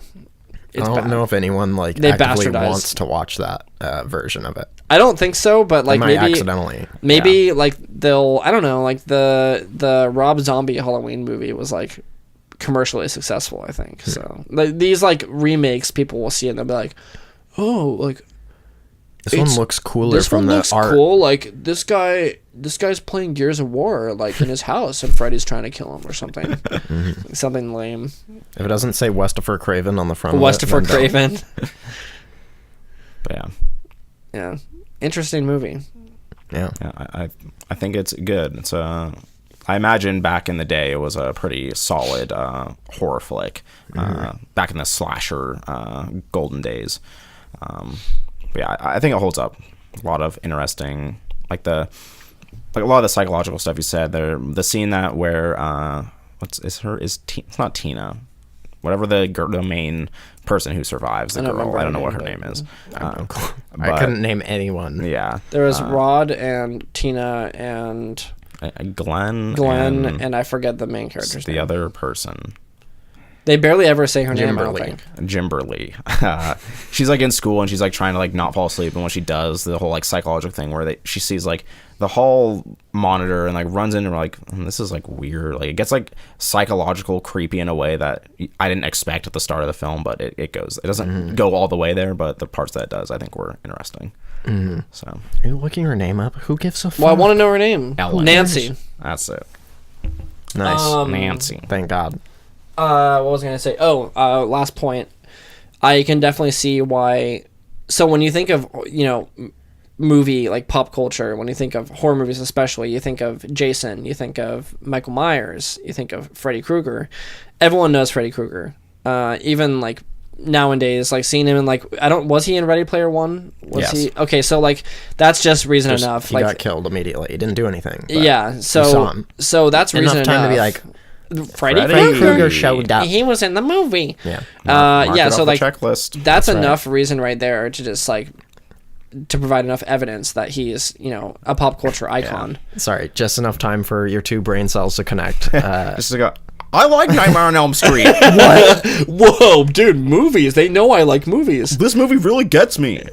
People could So angry. say the same about like the new Star Wars movies, though. It's like Millennium Falcon, C-3PO. yeah, TIE Fighter. Lightsaber. We're going a little far. Everyone okay. likes the lightsaber. That's Come true. on. Lightsabers are cool. Yeah, I don't care how many times it shows up in the fucking movies. I'll still like the I'll lightsaber. also be like, lightsabers more like it. Let's Let's go. go. No, but like there's certain movies where I can't really think of an example nowadays, like a modern example, but there's certain movies where I imagine that when people were first watching it, they're like, okay, this is so good. Like this is just iconic, or this is so original and creative and just like perfect. Like this original creation is so good that it's just bound to be like a popular thing. And so I imagine that when people were watching this, like Freddy's character design is just so good. Like the iconic sweater, the hat, like his weird like burned face, and like those like Edward Scissorhand-esque like gauntlets that he wears. Like everything is just like some pretty simplistic, but just easily becomes like a legendary kind of like horror figure. And so in terms of visuals, the fact that I think it was mostly, if not all practical, him walking around with the weird ass makeup and like the gauntlets or whatever that they made, like that, it just screams like instant classic. And I think it's like he's held up for a reason, because I think the character design for him is pretty great. So just gotta say that I think can you guys think of anything like nowadays that when you saw it, or that when it was first released, it's just destined to become a classic image? Avatar. I was trying to Avatar think. quickly became a classic. Let's not kid ourselves. The blue people. Yeah. Yeah. I mean, it was watched by so many that it became like a classic, but I don't think the imagery itself holds No, up it to doesn't. the degree of iconicity or whatever. Yeah. But yeah, I was trying But you to know think what I of mean, that. right? Yeah, I know what you mean. I was like, the thing I think of when I think of that is like Guardians of the Galaxy, like how sellable like the image of the Guardians is, like the Dancing Groot pop figure is like the most sold pop figure of like any. Yeah. So I guess that's a good example. Or like with I don't know. Maybe it doesn't have to be like character design either. It could just be like locations or like a vehicle or I don't know. It's anything like that. Like, I'm just trying to think of modern examples of that, and there's nothing that really comes to mind. Like when nothing like. And Ready I guess it's One. Oh my god. I guess it's a little unfair because these movies have had, 20, 30 years or more to become these icons. But with something like that, it's just so like, and like Alien is a good example, Predator, Jason, Michael Myers, like all that kind of stuff is just instantly iconic. And I can't really think of anything like recently where I can just within a second be like, oh yeah, fucking the boot suit from Ready Player One or like something like that. I can't just say like, oh my god, that's because nothing that's coming out right now is like original. Like we're watching Marvel films, like all this stuff has been done before. Batman, like we have that. Yeah, like Nightmare on Elm Street, Friday the 13th. Like those movies are the first of their kind. And they set the stage for like these horror movies, and like there's something to say about their simplicity. Where like Jason is just this dude in a mask with a machete. It's like okay, that's iconic. Like that's easy to do a hockey mask with a machete. Like the Freddy Krueger thing, it's easy to find a red and green sweater and a dumb bucket hat and claws. Like those are iconic things. Like okay, I can't just walk out and pretend to wear like an Iron Man suit and become an iconic like Halloween figure. So I'm gonna have a shitty like costume, but I can find like a crappy sweater and like portray that. Like that's simple to do. Yeah, I guess the last like the closest thing that I can think of, which is even like a little unfair because it's emulating a lot of 80s culture, is like something like Stranger Things, where like the upside down, the idea of the upside down, or like the maybe not the Demogorgons, but the whole concept of the upside down is like getting to that point where people are like, that's something that, people joke about, like, Freddy's gonna get you if you fall asleep, or blah, blah. It's like when the lights start flickering now, people are like, oh my god, we're gonna go into the upside down. Like, something like that is something where it's like approaching, like, a pop culture phenomenon kind of thing, but still nothing is kind of captured, Yeah, I don't follow Stranger Things too much, but I can't imagine a world where the upside down is considered in the same language as like don't fall asleep, Freddy Krueger's coming to get you, or like Crystal Lake, like Friday the 13th. Like those are iconic places. The upside down is neat and is an homage to those things, but I don't know if it like will ever reach that pinnacle. Yeah, I don't think it will, but like that's just in terms of like modern art or modern like movies and film or TV shows or whatever. Like that's the closest thing I can really think. I can't think of anything else. I mean, I probably have to say Ding Dong Dell. Yeah. Ding Dong Dell. Legendary Kingdom of Ding Dong Legendary. Dell. That's amazing. I tried so hard to start that off seriously.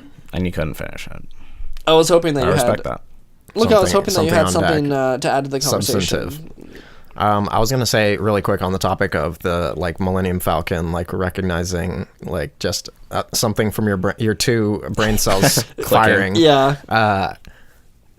Red Letter Media has like this podcast that is just a parody of popular podcasts about pop culture, which have they got us? Have they got to us yet? Yeah, I mean they're parodying like this whole thing, like not taking it seriously or whatever. But they did a like Han Solo preemptive trailer where they're like, oh, Millennium Falcon. Oh, dude, that's Chewie right there. And then it's like they're watching it like a react video, but then in the space where the trailer is supposed to be, it just says insert trailer here or something. That's amazing. Like before the trailer came out. Yeah. And so then they did one after it actually came out, and all the stuff was in and they there, just replaced the video. That's in there. crazy. Like, yep, we got it. Yeah. That's funny. Millennium Falcon, Chewie, Lando. Hey. Wow, Lando looks so cool. Because all like you have Han to say Solo. is just the fucking icons, and that's it. Yeah. So. All right. Should we put our scores out for wrap it up? Nightmare on Elm Street. Yeah, I'll go first. Slow down. No, look, I want to get this over with. Okay. God damn it. Okay. All right, Westifer. Westifer Cravesmans. So yeah, I like I said, I thought this was it's iconic for a reason.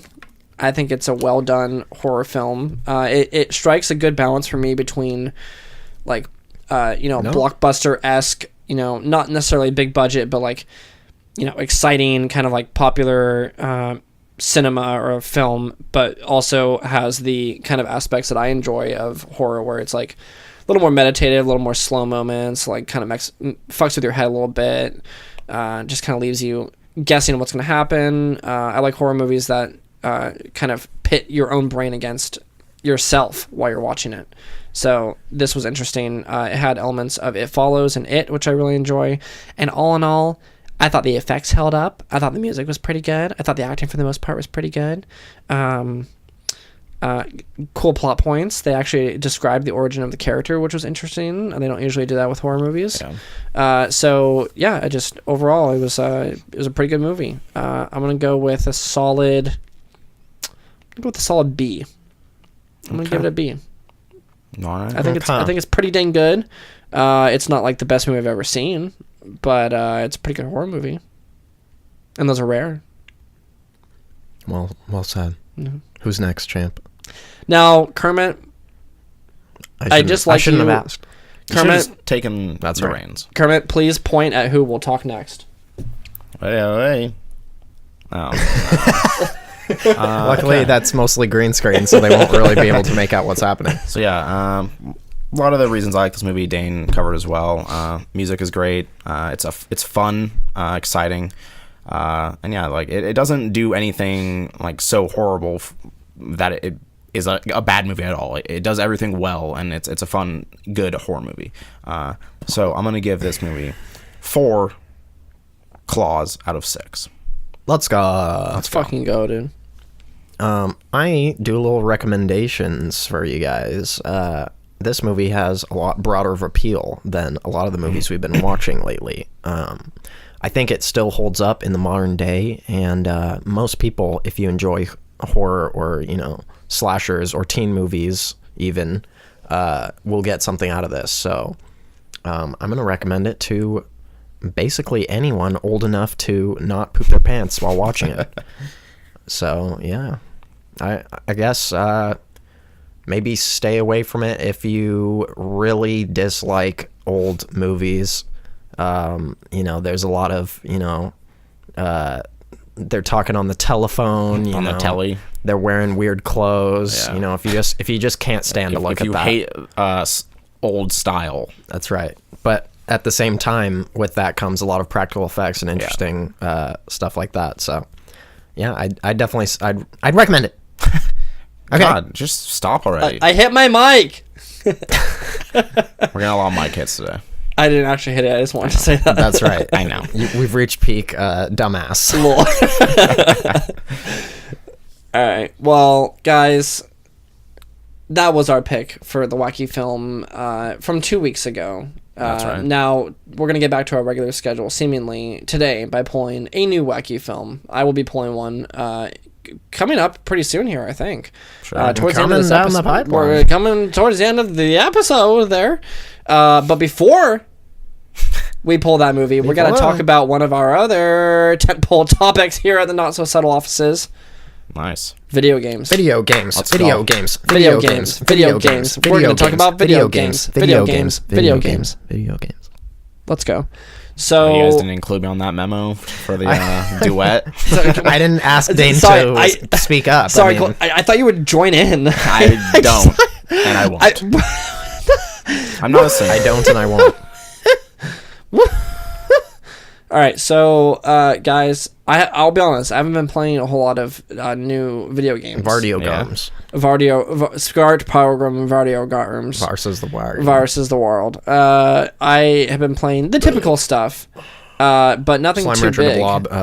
Slime Rancher. Mr. Mosquito. Elbits.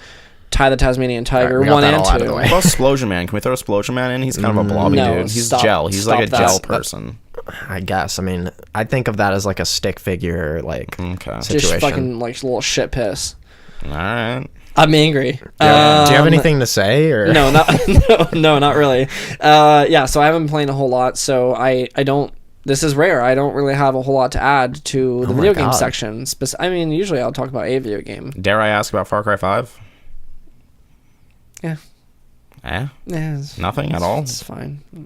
It's fine. Okay. No, it's Wow, it's, you really are sleepy. No, it's still fun. Yeah, No, you don't have to talk about it. No, if you don't I want won't. to. I won't say too much about it. All I'll say is that I've been playing things. I just don't have a whole lot to say about anything I've been playing. Okay. I haven't gotten. I like into, this new Dane. I haven't gone into much more of Ni no Kuni.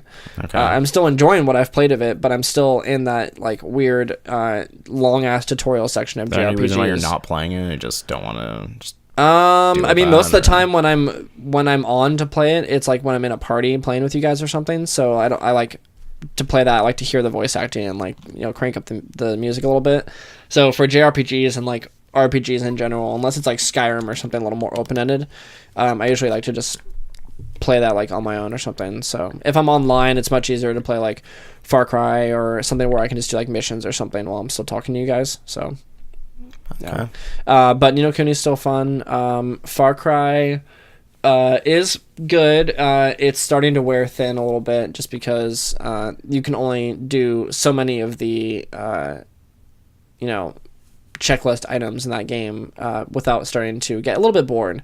Yeah. So like I said, I was having fun making my own fun, but I don't know that I'll play that in like short little bursts. I'll do like a few story missions. I'll do like they have like these crazy like I can only describe them as just completely absurd attempts at cashing in on like ridiculous GTA missions where it's like get in this plane that will explode if you don't fly through the rings in time and you have to do all these crazy stunts or like there was a little quest chain with like a crazy redneck guy who was sort of like Rick from Rick and Morty. All right, move like, on, please. Like Doc Brown or whatever, where he's like, oh wait, like you have to go collect these space crystals for me, or like collect these fucking like moon rocks or something. Collect these rocks, Morty. Is that Rick's voice? Absolutely. That's not it. But you let's gotta not- collect no. these rocks, Oh, Morty. no. Morty, we have to collect them, Morty. No, so he Not bad. like it just kind of has you do this shit, and in this whole time it seems like a joke. It's like I said, a really bad attempt to cash in on like Rick and GTA Morty. humor, which I enjoy. Not Rick and Morty. It's more like Doc Brown, like a Okay. crazy like scientist guy, like a crazy like aliens Like- are coming to get us. Like Rick from Rick and Morty. Sure. Oh, So my brain just fired off. the two brain cells connected. Listen, are we surprised Rick and Morty wasn't in Ready Player One? I mean, that seems No. like an easy guess. cash in. It may have been they for all were. I know. It Maybe was they just were. probably Maybe flying Steven around. Spielberg knows that it's He doesn't. garbage. He's not smart enough to. He's watch not Ready smart Player enough to One, appreciate or the humor. Rick and Morty. So That's right. Yeah, and then like basically long story short, you do all this crazy stuff for this guy, and it's like, okay, where is this going, right? And then at the very end, he like zaps himself and deteriorates and like dissolves into like space dust or something and flies away, and like we assume that he like travels in time or something, like some kind of crazy shit happens, like an experiment gone wrong, and then you get this weapon that just shoots out shockwaves and like can send people like it looks like a little gravity gun sort of from Half-Life, but can just like shoot people and they go flying, and like they'll just That's you can weird. just hit animals with it and the animals will fly off into the air and do crazy shit. And it just that is seems weird. It's really weird, but then I think you can also get an upgrade to it. I'm not 100% positive on this, but I think you can either get an upgrade to it or a different weapon that will just dissolve people. Like it'll just like blow them laser up gun. and like just like a laser like vortex gun or something. So that went wild, and it kind of I perked up a little bit. I was like, okay, what the fuck is this? Why can I suddenly blast people off mountains with this gun? But then it went back to traditional like Far Cry, like kill this outpost thing. Yeah. So, yeah, it's still the game is still fun. It's not like I don't think anyone needs to run out and buy it. Right now, if it goes on sale, I think it's a decent time. But certainly nothing to rush out over. Besides that, traditional things, PUBG. The new Overwatch event is out. Playing a little bit of that. That's about it for me.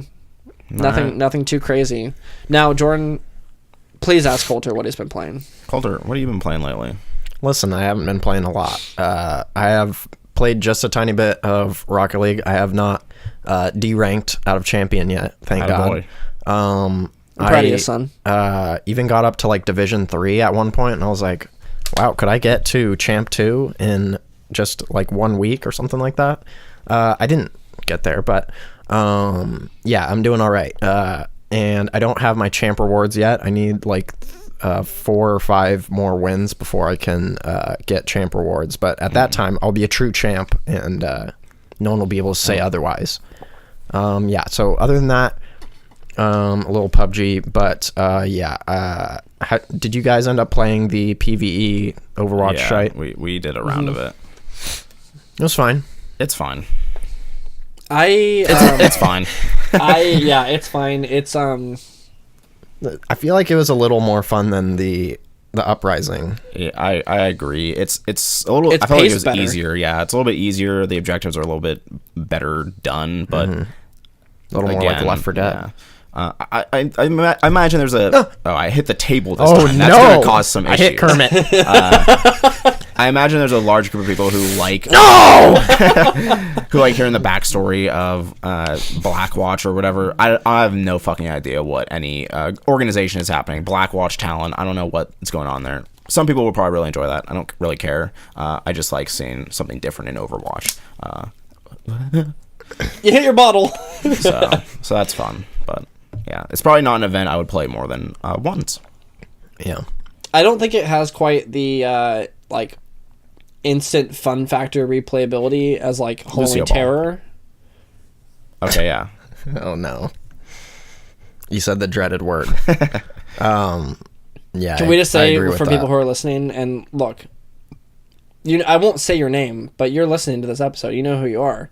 One of our friends has said multiple times in like complete seriousness that Lucio Ball is better than Rocket League. Listen, he's delusional, and that's all there is to it. And it's fucking unbelievable. That's all there is to it. That's just ridiculous. So I just wanted to put that out there. I mean, it's funny that he's probably played about the same amount of time at both, and he thinks that Lucio Ball is better. It's bad. Yeah. Yeah. No, he said that he like played like over 100 matches of Lucio Ball. Oh yeah. He was like, I played like competitive 50 and plus stuff. Or like he said he played a lot of Lucio Ball. That's insane. Like I don't get it. more than you would accidentally. Mm-hmm. You want to be like, wow, I was playing a few and I just time got away from me. It was like actively this fun, is and good. I'm seeing like improvement in my play. Yeah, like I'm choosing to play more. Yeah. Like I'm making conscious decision to play hours of this. Yeah, but also within the game, like you're having fun enough to keep going. I guess I don't know what's going on there. I don't know how that is I don't know what possible. he's playing. Yeah, I don't know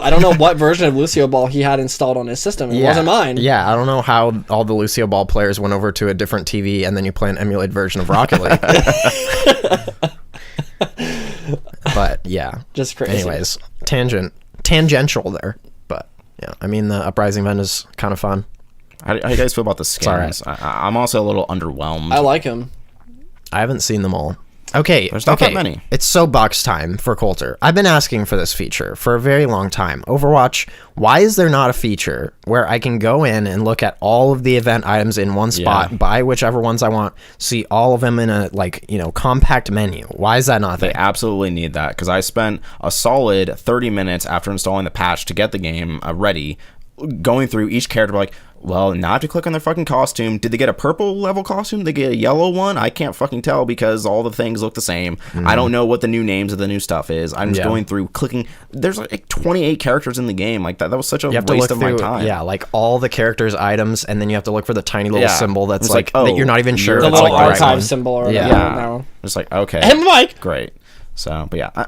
It's fucked up. Jeff, give us what we want. Give us what we want. You give everyone else what we want. Give Coulter Jeff, and I what we if you don't fix your shit, I'm gonna go play Paladins, alright? That game's shutting down, but I'll play. I don't fucking care. I'll still play. I'll play to the death. I'll play MAG. I'll go play MAG, massive action game, 256 players, landmark gaming achievement ahead of its time. Landmark gaming achievement. I always enjoy the addition of new skins, but I'm not as enthused about these ones. There's a couple that I really like, but for the most part, I could do without.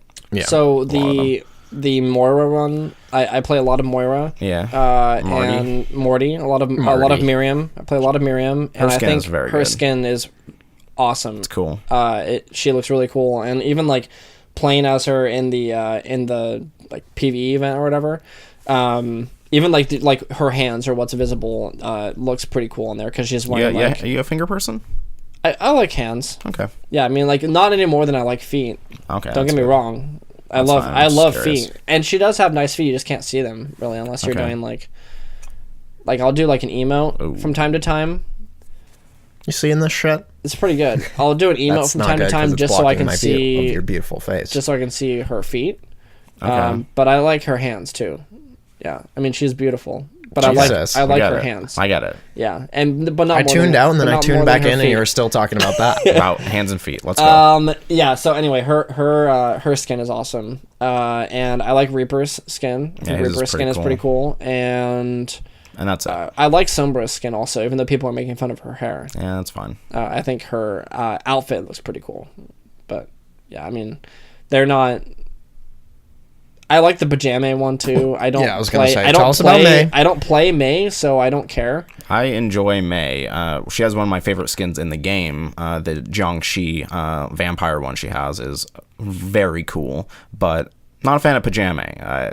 Her hair, not a big. I love saying that. Her head looks goofy with her hair, and it just she's wearing like fucking oven Jordan. mitts. She has a bed She's head. wearing what I imagine are supposed to be gloves for the winter, but they're just oven mitts. And it's just like what? No, it was from her. I don't care. It was from her. I don't care. It was from her animated short. Yeah, cool. Where she wakes up out of cryo It was sleep. oven mitts. No, it's because she had to just figure out what she had there. She had to keep make warm. some food and had oven mitts.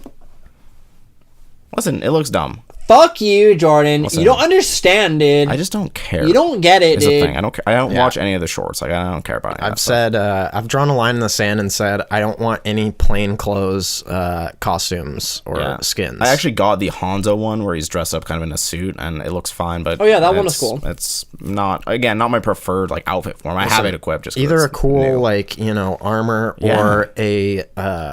or an ice skating jersey would also be acceptable. Okay. No, just kidding. Lucio. Honestly, the Reaper one I feel like is my favorite because he looks like he has new armor. He looks kind of like Soldier 76. He has the same kind of coat. It's pretty cool. So He has some dope hair. yeah, he just looks cool. So that's that. I think the Moira one is my favorite. That the one Miriam. is also very good. I couldn't tell. So yeah. So I don't know. I do want to play that event a little more. Not the PvE event, but this Retribution event to get some of the skins. Cause I really need. I think I need like 200 more credits to be able to buy one. I'll just buy. I require Moria's. 20 more credits. thank you. I like how Kermit's just like almost standing, but not. He is Yeah, on I his like tippy that a toes. lot. He can put his little hand on my mic. Anything else about Overwatch? Cole, did you finish what you were playing? Well, that was it. I just want to talk about that. Yeah, the PvE event's fine. It's fine. It's fine. It's not the best. It's fine. Yeah, I feel like I was gonna like make a comparison to other events, but nah, fuck it. It doesn't really matter. It's fine. Yeah, it's fine. So All right. it's fine. Okay. How's about Dane? You ask Kermit what Jordan's been playing. Kermit, what has Jordan been playing? And Jordan, please feel free to answer on Kermit's behalf. He has a cold, so he can't really speak too much right now. I'll cover for him. Yeah. Same kind of thing. I haven't really been playing too much new. I've continued playing Dragonball FighterZ. I'm still climbing that ladder, and I will do so. I think last week I mentioned I kind of hit a wall. I've been putting the grind on, so I've been climbing that wall now. I kind of breached where I was before, so I've increased my rank again, but there's still times in there where I get grouped up with people that I just It's gonna keep happening. Yeah. So, but I have been steadily climbing, kind of evening out my win rate because it tanked at one point, but it's climbing back up. So that's fun to see. And it's just competitive games are like one of my favorite like types of games. I just like playing them because they stay fresh for the most of the time. So continually seeing like new things in that game. That's it's also fun. like trying to. It's like a personal goal too. Because it's mental as well as physical. And Yeah, you need exactly. to train your brain as well as your because body. What happens is I start the game, I immediately search for a ranked match, and then you can go into like the training mode and like practice while you're waiting for the match to start. So I'm just in there like doing combos, trying to do new things, and like one of the things I learned when I was playing like Street Fighter was like you need to learn how to throw like do the fireball attack 10 out of 10 times every like single time. Like if you mess that up, you like need to like restart and like learn it. So I was like, okay, like I have to apply that method to like what I'm doing in this game now. It's like, well, I need to learn how to do this move like 10 out of 10 times, because if you mess it up once, like you're gonna mess it up when you're playing a real player, because if you it's different doing against the computer and then also against the real player. So that's hard, but it's worth it because it's fun climbing the rank, especially in Dragon Ball, because you can see like the actual number, like rank you are in the player list. So that's cool. Other than that, I've gone back to play Shadow of the Colossus for some reason. I like playing that game. I like that game a lot. But, Did you ever finish it on PS4? I stopped like very close to the end, but I started playing it I think like last week or this week, and beat it, and then decided to do just like go back basically and play it again, because I want to climb the tower in that game, which you need to. It's a really annoying process to be able to get enough stamina to actually do that, because in that game when you climb you lose stamina, and so you need an immense amount to climb the big tower, and the only way to do it is to basically you need to beat the game like 3 to 4 times and collect all the fruits.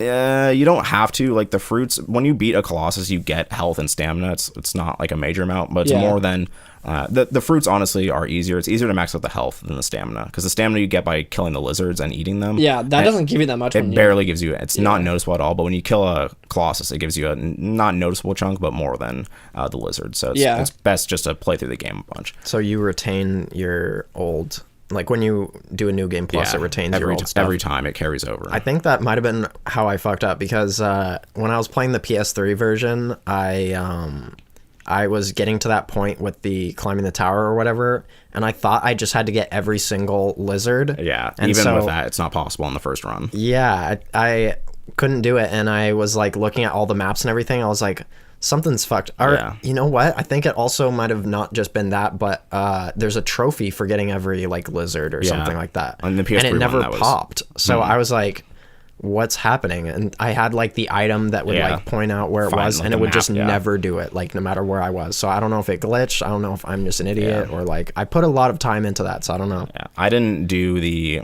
You're man.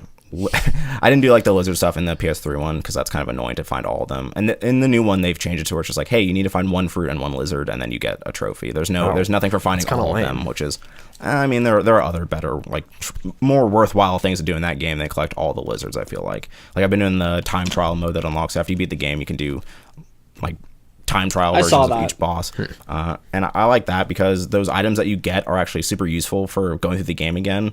Like you can get a mask that makes it so you do more damage to the Colossus. You can get a cape that makes you do more damage.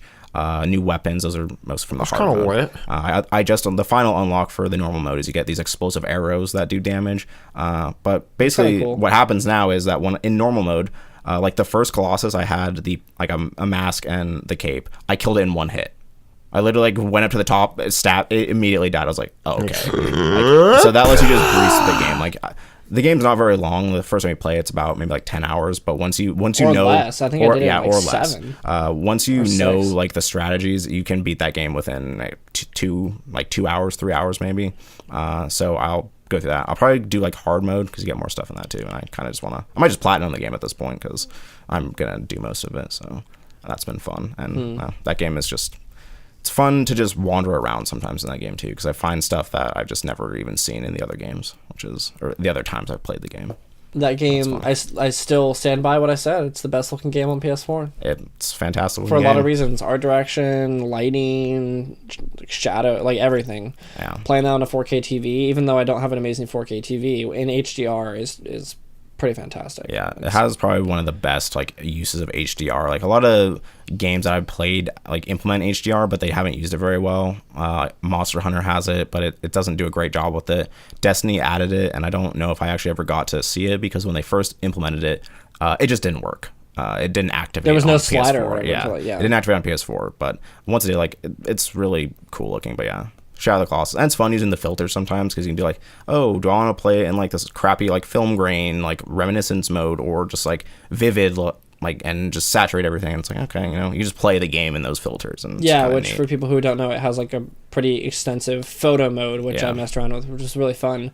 But then all of the effects that you can do in terms of the filters, you can just leave in regular gameplay. So there's like 10 plus filters to choose from. Like some of them aren't like practical to use. It's like, oh, here's like sepia tone. It's like, okay, no one's really gonna play in that, but it's fun. There's Just like do it. beveled edge. Yeah, like just weird stuff Yeah. that's like pointless, but yeah. So I will probably play through that game a couple more times until I can climb that tower and just complete what I need to do.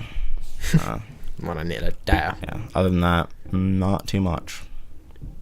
Just Cool. Dragon Ball, Shadow, PUBG, and other stuff, but nothing new there. So, although next week I will be playing Yakuza 6. It comes out next Tuesday. So Next week, I will not be here, so okay, you'll have to I'll tell have us plenty about it of in 2 time to weeks. play it. That's right. I'm gonna need some time to get into that. So Yeah, I'm not going to be here on 420, so all right, sorry Coulter. about it, guys. Yeah, you're not gonna be around 420, bud. Okay. Yeah, well, bud. that's suspicious. I don't get to blaze it up with you gentlemen, so Okay. Next week, I will be burying my head in the sand and playing God of War. Okay, which also comes out on 420. Burying Let's- your head in the let's clouds. fucking Let's go. fucking go. I Let's fear fucking for go. the time stamp on our next podcast, It's gonna be a hefty one, boys. It always is. except for today. That's right. So, guys, Still let me pick a whack thing. have We we... have it nearby. It's near right over here, but I Dan. don't honestly think I can get it. Listen, I'm a big man. Stretch your body. I can't do it. I mean... I can hear your bones breaking, so let's not. We don't need to get too hard Welcome to town. there. Hey. Thanks, bud. Coltini Patini just volunteered as tribune to go over and pick up this little baggaroo, so I can pick a film. So everyone give a round of applause, Cor. Thanks, Coulter. Best card. Thanks, Cor. Guys, I've explained it twice now. If you weren't paying attention, You don't that's have to- okay, oh my but because I'll God, say I it one just more hit my time. mic You don't have to so do it a hard. third time. It's not Gonna reach in this necessary. baggaroo, pull out a filmarini, talk about it next week once we've watched it. If you want to tag along, we'll pull out the film if it's something you're interested in. Maybe you've already seen it. Maybe it's a movie you've been meaning to watch. Go ahead and just watch it however you like. Rent it, buy it, talk about it. Talk about it. Why are you doing that? Coulter, when you're playing Rocket League, do you ever just like win one match and then like, I'm just not gonna play anymore? Because I did that today. I was playing Dragon Ball. I was like, I won like a set. I was like, I'm not gonna play anymore. 'Cause, Yeah. like I did really well. I was like, I'm done. I don't need to prove anything to anyone. I was like, I don't had a think good I match. do that because usually it's like, okay, how far can I get now? Yeah. So, but yeah, I've definitely had it where like I've been losing a bunch, and it's like, okay, I need to win. I need to go out on a win, which So I is have a my dangerous hand in thing. this bag. Someone tell me when to stop. I mean, please stop Let it be known that my wild card is still in there. in play. Following. Okay.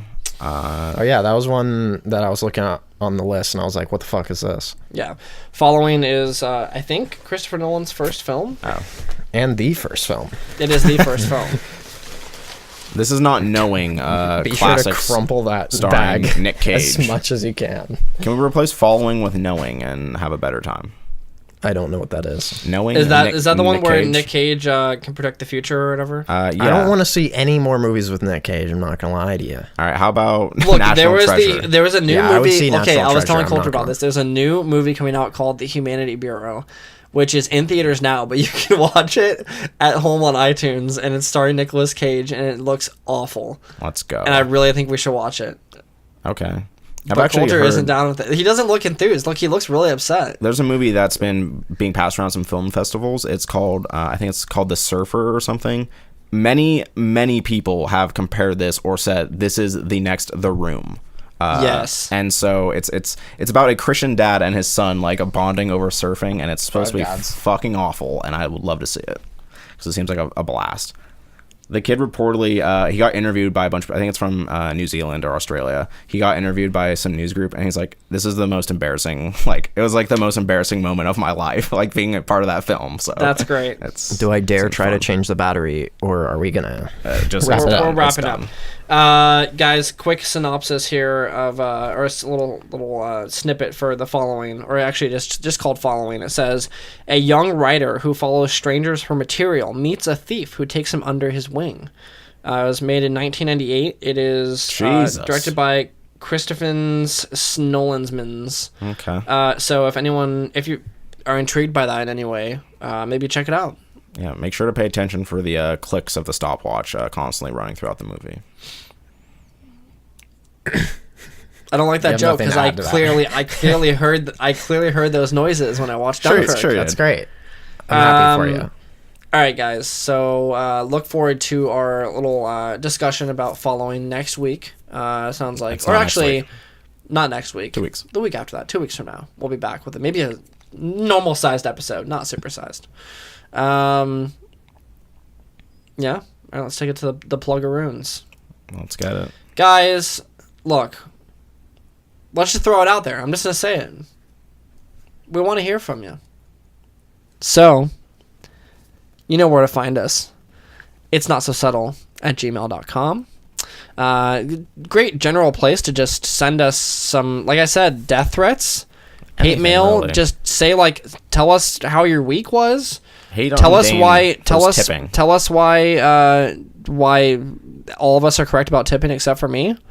I mean, whatever you want to say. Okay, we'll I want to listen. relate this all back to tipping real fast. So here's the deal. When you're doing you're trying to personalize the plugs and all this, whereas I would try to just get them out as fast as possible. This is an allegory for tipping because there's certain things that I just want to get done. Like, I just want the waiter bring me my food, do it, do exactly, what I asked, and don't talk to me. Don't act like I exist. Yeah. Unless I take an interest in you, maybe then you can be allowed to talk to me. We can talk. And otherwise, you're here for a job. And you're here for a job, Dane. Do your job. No, I'm just kidding. Do your job. Jeez, that was really harsh. And also, I don't agree with that in any way. I'm not saying that that's the best way. I'm just saying that's my way. Or the highway. Now you're trying to personalize something that could be done with lightning efficiency. What's fun about that? Nothing. I mean, this isn't the meat of the cast. This is it sure is. The plugs at the end. So, well, I mean, no one's done any of these things yet, so if we make it a little more exciting, maybe people will do it. All right, guys. Well, I guess it doesn't matter then. So Twitter, Facebook, Instagram, at It's Not So Subtle. If you want to find me, it doesn't really matter too much at Lane to Point, I guess. Look at this efficiency. I don't know. Damn. Doesn't matter. It's nice and clean. It doesn't matter. Just it's fine. Fat around the edges. Yeah. I mean, I never said that it doesn't matter. No, I know, and I get that. So, Jordan, if you could just really quickly bullet point, just like if you could give your us your handles. PowerPoint. You mean like I always do? Here, I'll just do it for you guys. So, Jordan, mute his mic. Tumblr, Tenso-Taicho, Twitter. You fucked it up already. There's no S in there. What? It's not Tenso-Taicho. It's Tenzo. There's a solid Z in there. Tenso-Taicho. Just let me do it. You can't Twitter, handle it. Instagram, any video game services. Now you're taking away our civil liberties. The Killamilla. All right, so I'll we see got you guys that. tomorrow then. Coulter, let's see. Twitch streaming at Coulter Potter, Twitter at Coulter Potter, Instagram at Coulter Potter. That's about it. So, guys, this has been Not So Subtle. It's whatever. I mean, you said the Kill Miller, right? That's right. That's right. I hope so. Guys, it's that's it. Like and subscribe. It's fine. Comment. Yeah, review. do all the stuff, I guess, if you want to. It's fine. It's funny because you're acting like something wrong is happening, but you're actually just nailing it. You're just hitting all the bullet points. I just don't like it. I just don't like. I just don't like. I've taken this away from you, and you're sulking, and I'm sorry. I'm sorry that this happened, and I want to formally apologize to you, Dane. Would you accept it? I guess. It doesn't matter at this point. So I'd like to give you the most efficient apology of my life, and that is, I'm sorry. Okay. All right. Two men, one young man signing out. See ya. Is that it? Is it over? It's whatever. It's fine. It's impossible to tell at this point. It's fine. It's fine. I'm not It's upset. fine. I'm not upset. Okay, well, I'm actually going to end Okay, it. fine. Is it over?